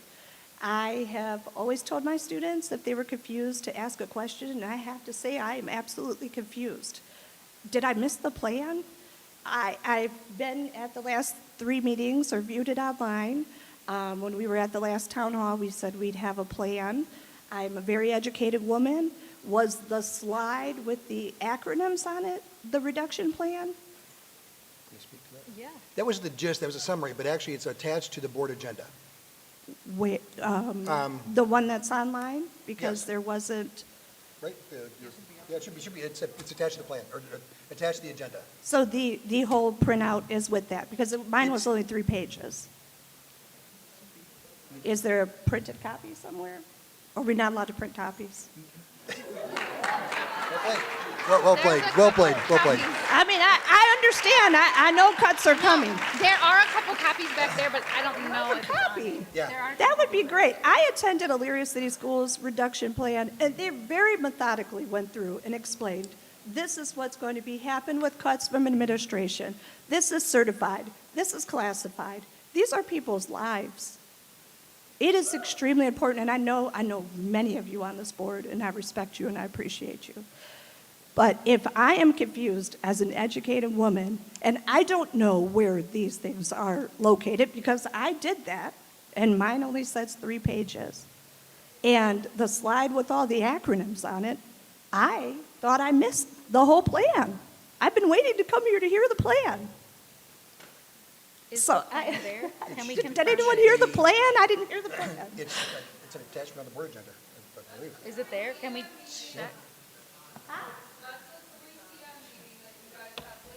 Okay, great. Yeah, I don't have a plan. It was literally 3 pages. I'm sorry, we got the wrong code. I apologize. Okay, we got the wrong QR code. We will get Thanks, a new Lindsay. one out to you. But this information is being No, presented. thank you for bringing that up, because I didn't know. I understand, but like you're going to vote on this tonight. Right. The public is not aware of a plan. There's numbers that are being mentioned about so many teachers being cut, this being cut. We're not aware of who's being cut. And we're expected to have this knowledge so that we can make the choices for our community. I'm sorry, I am confused. I wore this shirt today because this is what I feel like. All the ducks are not in a row. Sorry.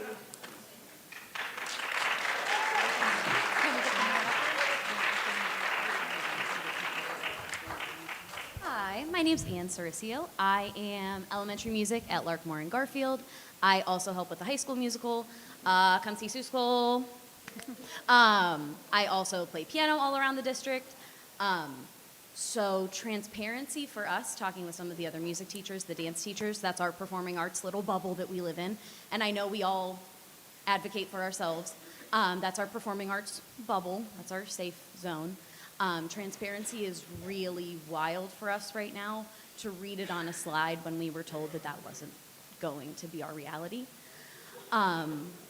So to see all of those cuts, I forget his name, but he was up here talking about how band was the thing that got him to school. That was choir for me. I wouldn't be in this job. I wouldn't have any of that if I wasn't a choir kid in high school. I also did band, but there's something very human and innate about singing. I won't go into the science of it. You don't, not right now. But just know that we have those kids here. And so I hope they don't mind me outing them a little bit. I'm over on Larkmore.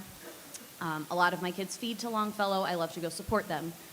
I went to Mrs. Herzl's choir concert. This is from October 21st. So I know numbers slightly fluctuate. But I am going to pass this to each of you. I urge you to look at this because Mrs. Herzl did a wonderful job at listing the name of every student we have in choir. And this is just at Longfellow. This isn't GJW. This is not Southview. This is 33 sixth graders just at Longfellow in choir. And this is 51 seventh and eighth graders that are now going to have that pulled out from under them. So I know when people pass things around, you do the little like cursory whatever. I can't make you read every one of their names, but I urge you to because these are our kids that like now have that taken away. So I will I did the county board. Thank you. I'll come get that at the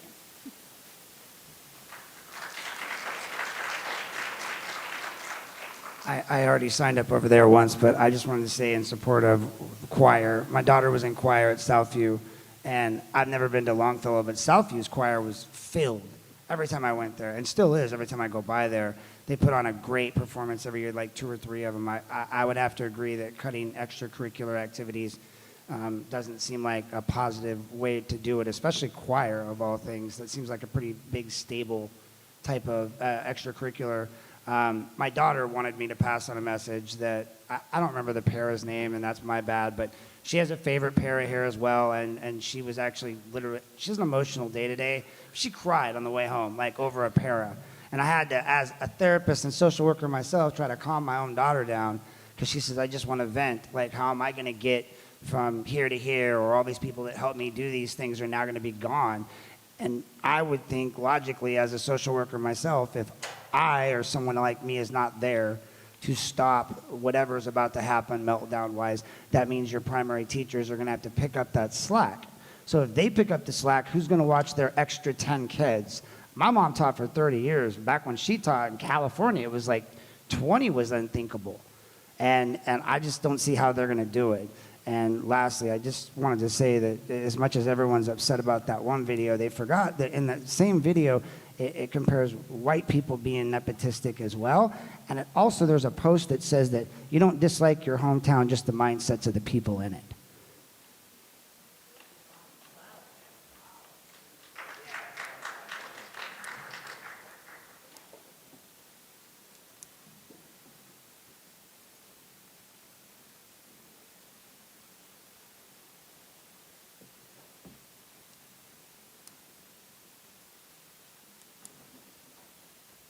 Hello, guys. I am Lindsay LaRusha, preschool teacher at Helen Steiner Rice. I have a couple questions. I'm not sure if you can put the slide back with all of the different unions on it. Can you explain what each of those unions are?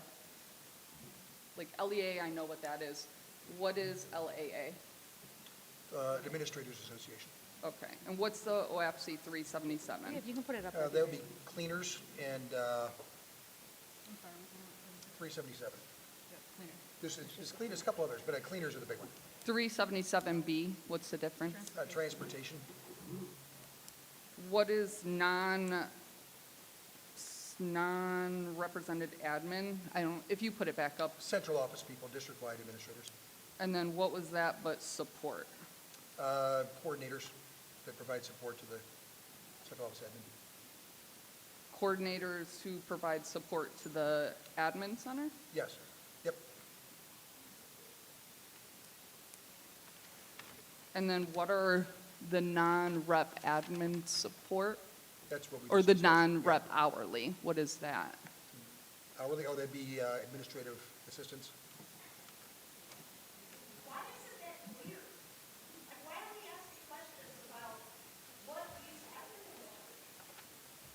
What is Can we get that USW? for you? Safety officers. I think this is, Again, I this apologize. is what Yep, we mean that's fair. for That's fair. Yep, transparency. we'll get that to you.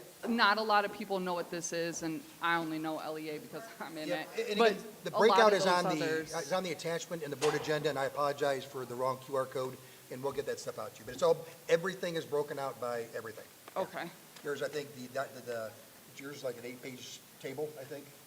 Yeah, so it's all right there. Okay. When I printed it out today, 10 of my prints, I printed it out, I didn't see any attachment You on would it. have to, you have to scroll over to open up the new tables. Okay, it's Yeah. not very mobile friendly then. Okay.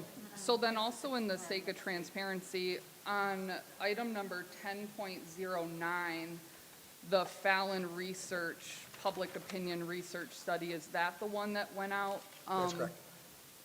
Okay, Yes. so we spent $22,000 on that, is That's that correct. correct? That's correct. And it wasn't in Spanish at all, in our That's not community? consistent with what I was told. I'll look into it.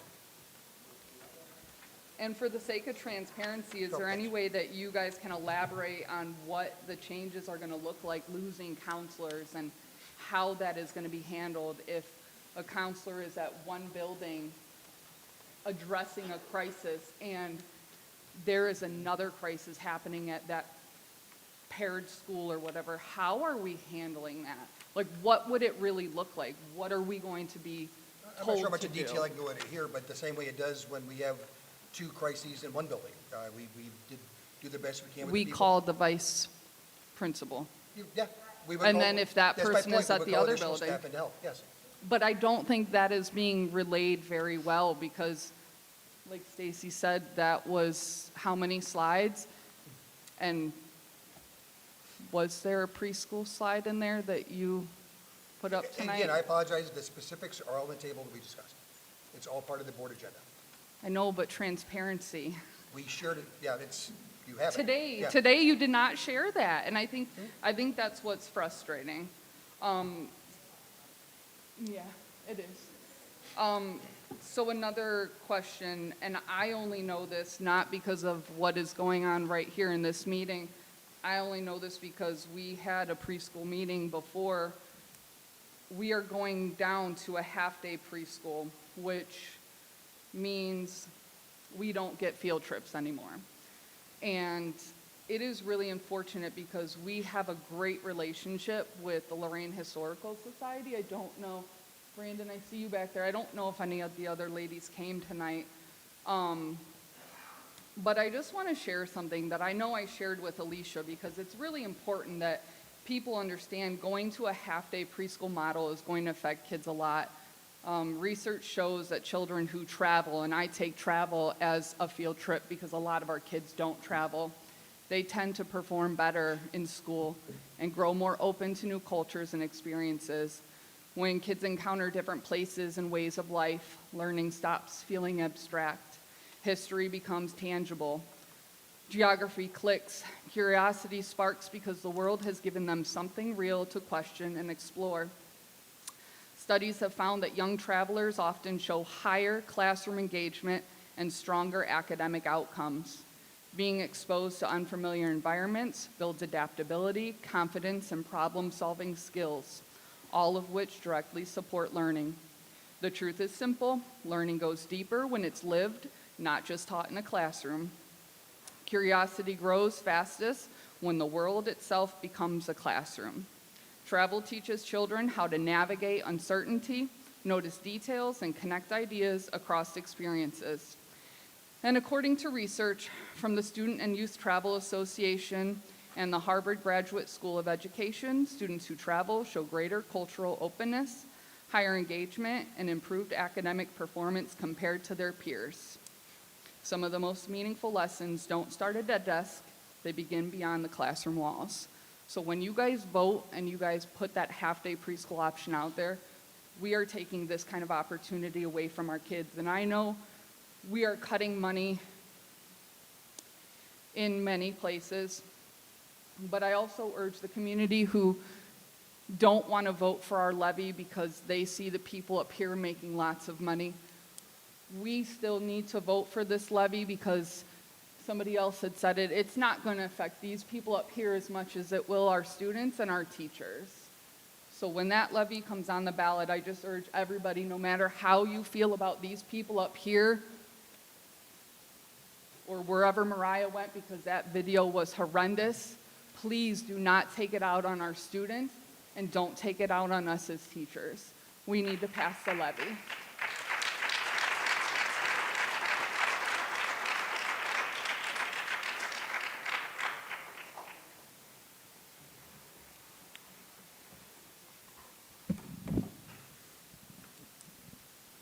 I know Lindsay asked for the attachments to the agenda a couple meetings ago.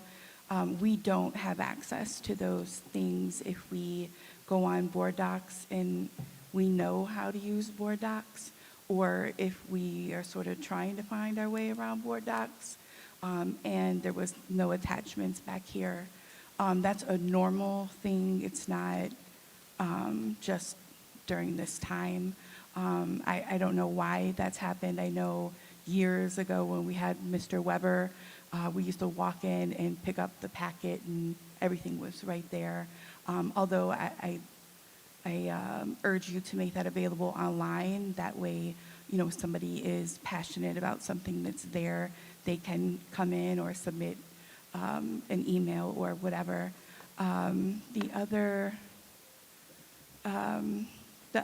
issue that I would like to address is we had the young lady that spoke about EL services, and I'm very concerned about our kiddos that will be losing some paras and losing, I'm not exactly sure, director, coordinator, something, or other. Ms. Silva won't be here to help coordinate care and education for our kiddos. We talk about a link to a $22,000 survey might not have been accessible. Most of the things I think we do are not translated. I asked about the career or tech and electives day, if there was a translator there for our kiddos. I know from being dear friends with our Sandra that that has been an issue in the past. Who is going to look out for our kiddos? I know we don't have as many new families coming in, but we have kids that need services, that need to learn the language and the culture. It's not just simple language. It's everything. And if we place weight on one thing or one group that might need some extra services or care, concern, how do we weigh that? If there's one kid or 5 kids that need those services versus 100 that need other ones, how do we say, well, we're cutting, we don't? To me, that means we don't place value on those children the same as we do others.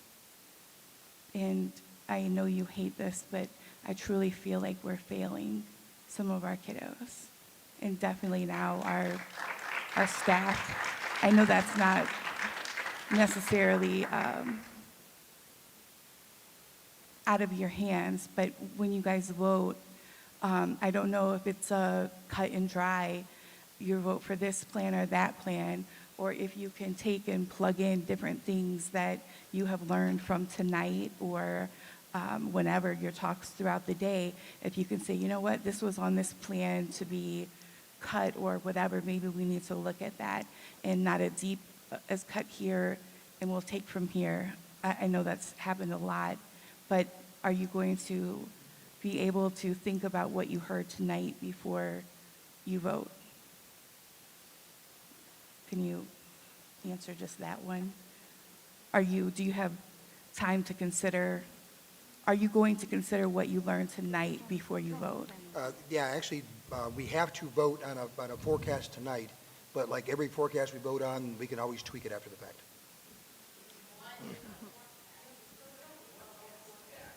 So is this the financial forecast? Yes.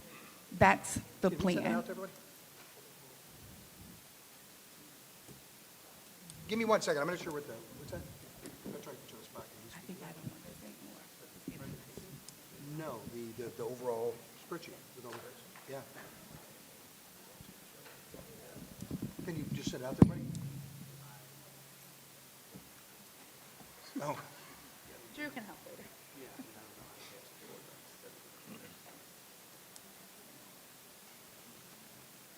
and again, I apologize for the technology, I thought we did.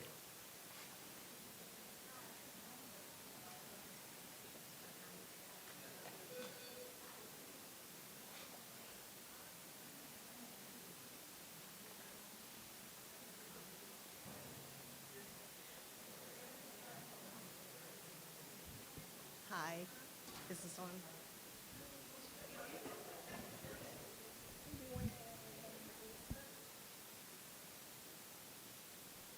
There we go. Hello? Yep. Hi, I'm Elizabeth. I am,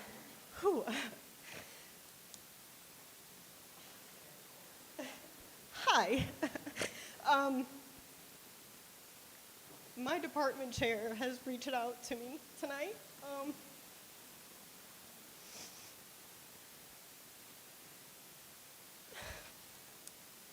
so sorry. We just learned tonight that our department is on this list. So in conversation of consistency, clarity, transparency,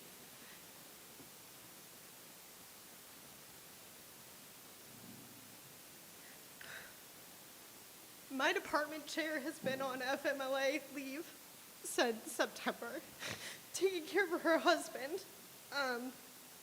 So I'm going to read this.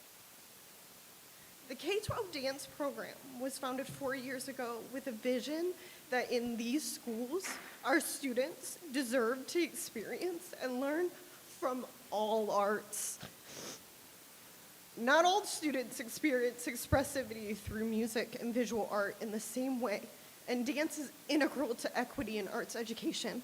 It gives a voice to all of them, including our students who are English learners, who are disabled, able-bodied in any way. They can come into this classroom and be equals. In 2022, the Lorain community asked for dance specifically, and we've delivered it. All studies show students need more movement, more arts, and more expression. Students don't get recess in middle school. They're sitting in these classes for 6, 7, 8 hours a day, staring at screens.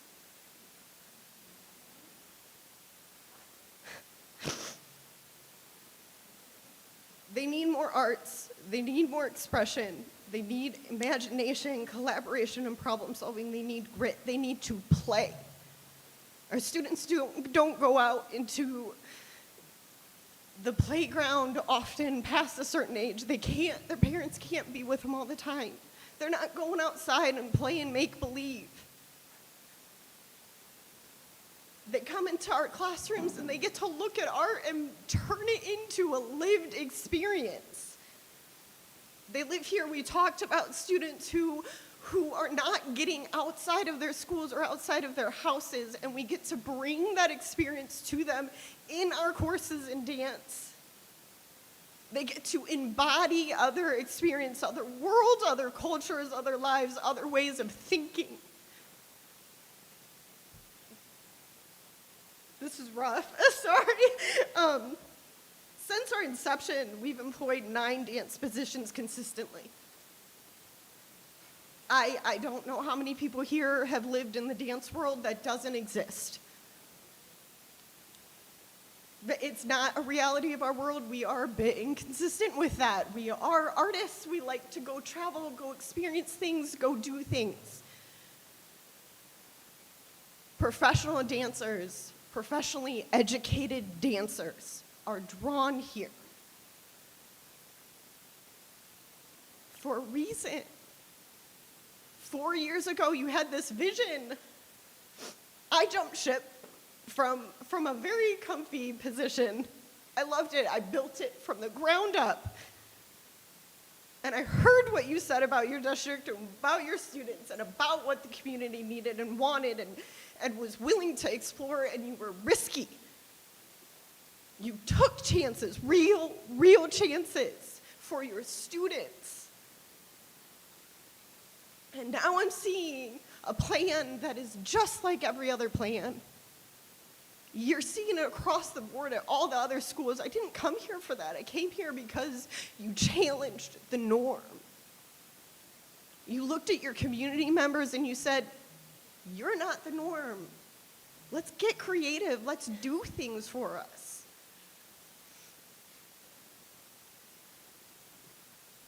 We are the only school district in the state of Ohio with a K-12 dance program. The only one. We offer this experience that is usually only given to very privileged people. Studios cost a lot of money.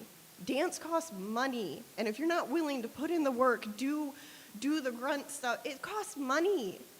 We're giving these students an experience that they might not have access to. And we are giving it to all of them, no matter what. That's impressive. That's something to be proud of. That's something to boast about, brag about. The passion demonstrated by our Titan Dance Company at the high school, I am going to speak about myself, well, my students, they've been personally invited by companies to audition and perform at these festivals that are open internationally, quite frankly. Definitely nationally. And they get into them. We've gotten in twice to Cleveland Dance Fest. We were just accepted to Ohio Dance Fest in May to perform at Sullivan Hall at Ohio State University with professors in the room. That's scholarships. They don't have to go to school for dance. They don't have to become professional dancers, but it gets them in the door. Imagine what students who have been dancing since kindergarten would be able to achieve. I've been in the high school position for almost 2 years, to put that into perspective. Imagine what our programming would look like if we fought for these arts and we fought for these experiences for these students. We've made a difference in all the schools at all levels. We have engaged students that have been difficult to reach because we have multiple ways to do it. We don't have to talk. We don't have to argue. We don't have to fight. We can dance it out. Nothing's funnier than having a lot of frustration, and I say this as someone myself, having a lot of frustration, catching myself in a window or a mirror with a little move. Pops you right out of it. We have supported literacy and tested academic content. We are part of the reason, not the whole reason is sitting in this room right now. Part of the reason for enrollment increases and departure from state control. We are part of the future, not because of any reason other than the fact that our students need us. Thank you.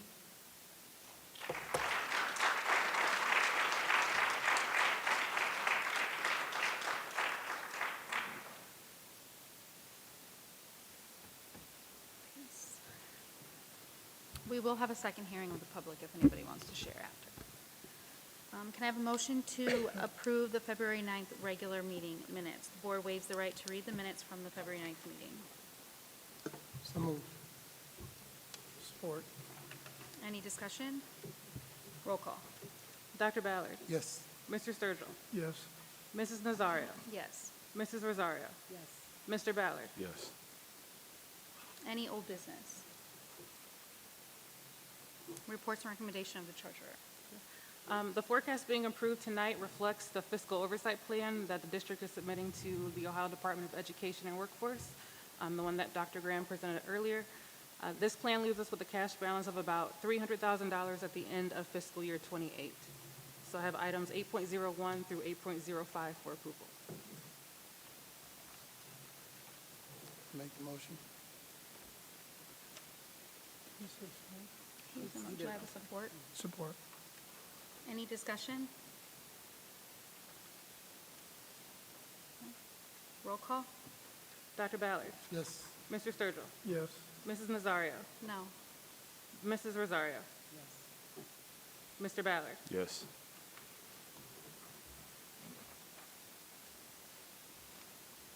Reports and recommendation of the superintendent.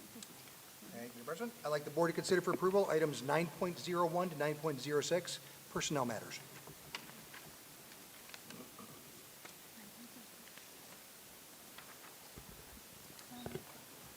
So moved. Do you have, I only have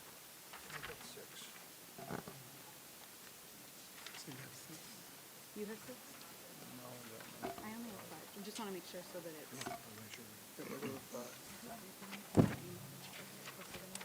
Okay. We have to look the bus certification for somebody. Based on everything stuff. Okay. Yep. All right, thank you, I'm sorry. Do I have a motion? So moved. Second. Any discussion? Roll call. Dr. Ballard. Yes. Mr. Ballard. Yes. Mr. Sturgill. Yes. Mrs. Nazario? Yes. Mrs. Rosario? Yes. I'd like the board to consider for approval items 10.01 to 10.09, operations matters. So moved. Support.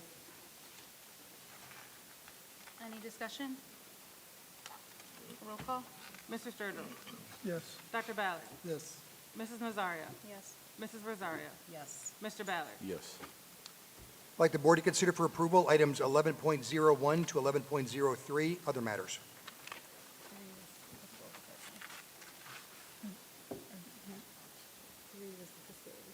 Just to share, if you're looking, 11.03 is the fiscal oversight plan. To be transparent, it is not on here. It's not on there?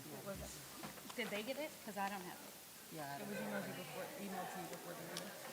Did they have it though on theirs, is what I'm saying? Do you have it on yours? Do you have an 11.03? She's still missing. 11.02. Okay, but I'm just saying, this, I want to make sure that they have the correct one as well, transparency-wise, because mine only goes to 11.02. Yours is, okay, thank you. Can I have a motion? Do I have a motion? So moved. Support. Any discussion? A roll call. Dr. Ballard? Yes. Mr. Sturgill? Yes. Mrs. Nazario? No. Mrs. Rosario? Yes. Mr. Ballard? Yes. That's it tonight, thank you. Thank you. Any new business? Any committee reports from board members? And second hearing of the public.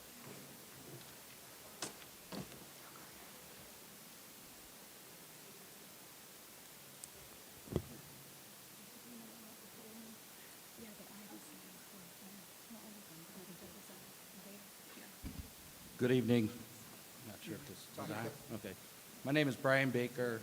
I have 5 grandkids. 1 graduated from the school. 3 or 4 of them are still here. My daughter is Courtney. Since October, I've been fighting with the commissioners on this $1.2 million. I challenge every one of you not to go to talk to the commissioners.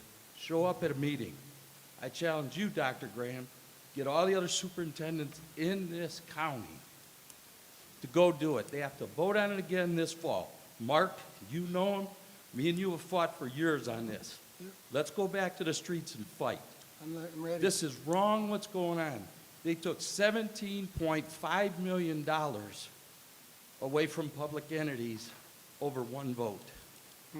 This is totally wrong. They took $1.2 million from you guys. That's $6 million over 5 years. This has to stop. Not having a meeting with Commissioner Moore. Hell, I called him. I said, Dave, this is wrong what you're doing. Courtney, we saw Gail Manning at the firefighters' dinner on Saturday. We cornered her. We talked to Kelly Dieters. I've talked to Joe Miller. We have got to go back and start fighting. This place here, this town, I was gone a little while, don't get me wrong. I worked in D.C. We fought years ago. We won in this town. We have to go back to it. Tough decisions had to be made here tonight. I understand that. It's not good. I lived through it when D. Morgan was the superintendent here. We cut then. It was terrible. But at the end of the day, we survived it.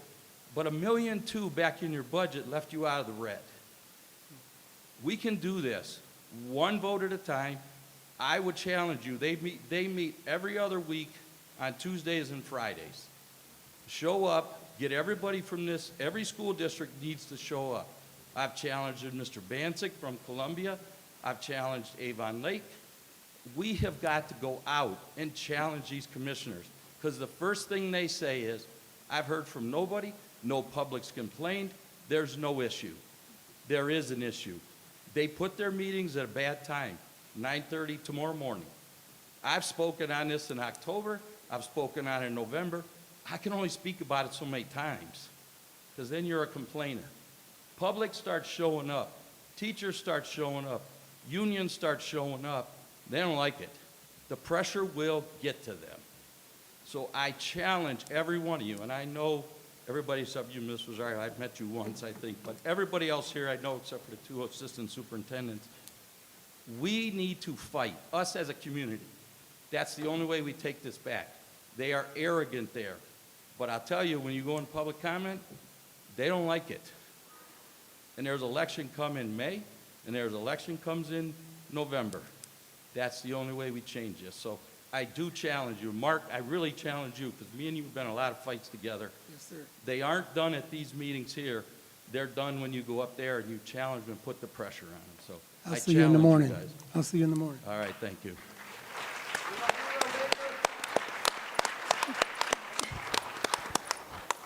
Hello again, Mark Probancic. The last slide, talking about the administration cuts, I did have a question on that. Just out of curiosity, I've heard some things. They show the cuts in positions. How many new positions were created, such as like the communications director? I think we had a human resource director position added. Are those reflected in those numbers? We kept the net number of people in the communications department at 3, and the person that was, I guess, technically added to HR it's Mick Becerra. He's filling in while Faith retires. So he's learning the job, and then she steps down, and he'll take over. So are those represented in those cuts? So if one job was cut, a The new ads job. and the cuts, it's all net numbers. That's correct. That's your Okay. question. Funny story about myself, I kind of wanted to add into this, talking about central office. I am a third-generation teacher. Vervancics have been teaching since 1953. You do learn some things from parents as you are in this role. Ms. Ballard, I hope you do learn some things from family that are in roles. My dad taught me one lesson when I started teaching. 2 people you need to impress in your building, your custodian and your secretary.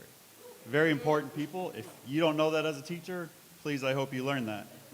Second lesson he taught me at central office, get to know Juanita. So there are people at central office that make such a difference. I don't know what every individual does at central office. There are some people that do amazing things, some people that do 20 different jobs, and I can't imagine how they do it. Juanita being one of those people. I looked online last night on how much Juanita makes in public record. I was kind of appalled. I'm like, she should make triple that. That's just my opinion. So seeing hiring a position for communications for $90,000, to put that in perspective, 91, a teacher with a bachelor's degree could work 35 years in this district and not reach that. I think 87,000 is our max pay with a bachelor's degree, bachelor's plus 20 even. Third, I forgot what I was going to say now.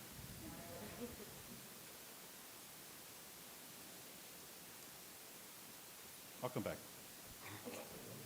Sorry. I'm going to keep it on there because I can't remove it. No, it's fine. My name is Selena Vasquez. I'm a media clerk at Toni Morrison in Hawthorne Elementary. I'm in my second year. I'm also a proud graduate of Lorain City Schools. And I'm getting very emotional because I have so many friends that are in LEA, and I've made so many connections, even though I'm not in that union, I'm in LACE, that I feel their struggle in a lot of different ways because I see those kids on a daily basis. I have, almost between the 2 buildings, a collection of almost, 600 kids that I see, and I can tell you all of their names and their stories, and it's so amazing for me.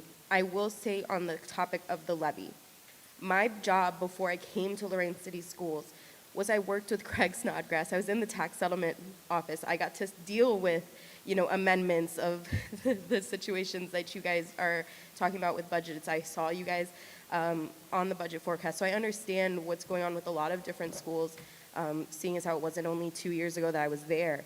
And the one thing that was constantly talked about in tax settlement and with Craig was, you want levies to pass, you need to show the community what the levies are going for.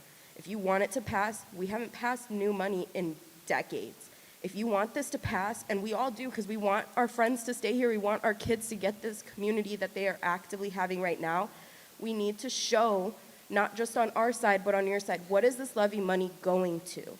And give it to us in as openly possible as you can. I just want to urge you, as somebody who saw it on that side point, public government saying it. You want these levies to pass? You want us to start marking off that this district passed their levy? You need to show the community and the people who are paying for it what it's going for.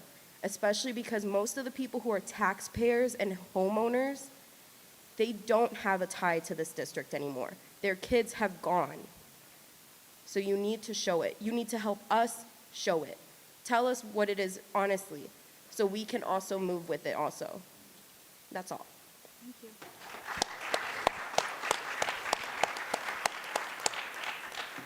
I remember what I was going to say now in that line of thinking. Being teachers since 1953, I don't know how many RIFs my family's been a part of. I've been here for 17 years. I've been through 3 that I've personally been RIFed. I've taught in 7 different buildings because of those RIFs. Some of them were mid-year. My least favorite RIF that I could say, it was at the end of the year in May. My principal walked into my classroom while I was teaching, handed me a letter and said, "You're RIFed." Right in front of all the kids. My kids, some of them were super supportive, some of them were very combative and said, "Ha ha, you're getting fired." I had other teachers in my building, Miss Larson, Mr. Joyner, some OG teachers that have been here a long time. They immediately stepped in and supported me. I hope that our teachers are supporting each other through this RIF. This RIF, it's very confusing. I think the community and the teachers have stepped up. The message is not clear. It could change. This is what we're doing. This might be what we're doing. The clarity part of that is the stressful part. I do appreciate the earliness of this. All of the other RIFs I've been a part of, we were just told in May. There was no communication. There was no chance to come up here and speak our minds. It was just a letter handed to you in May. So I do appreciate the timeliness of this being early, but I think some of the community members also said, like Amherst, Cleveland, they've had their plans, Elyria, really straightforward. So the consistency and the communication is what we're asking for. It is causing a lot of stress and mental health issues with our staff and students to go along with this. So that is just my advice.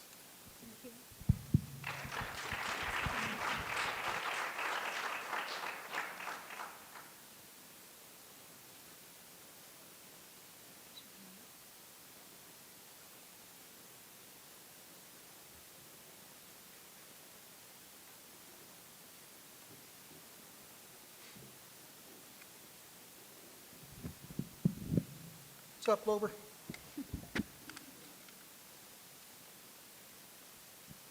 So hi, it's me, Clover. You might recognize me from like a few weeks ago, and I'm here to say about we really need more layers of support, and you keep on giving titles, and you're cutting off people who I really like. So here's a reference. What if you cut off Miss Gabby? That's for Grow Point Church. And I see her helping preschoolers and special ed kids, lots of smaller kids than me, every single day. Thanks, Clover. You're awesome. Thank you.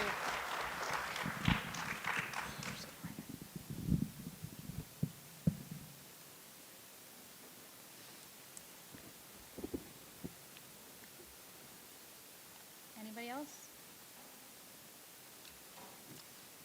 Our next board meeting will be March 9th at 5 o'clock in the boardroom. Can I have a motion to adjourn? So moved. I support. Roll call. Mr. Sturgill. Yes. Dr. Ballard. Yes. Mrs. Nazario. Yes. Mrs. Rosario. Yes. Mr. Ballard. Yes.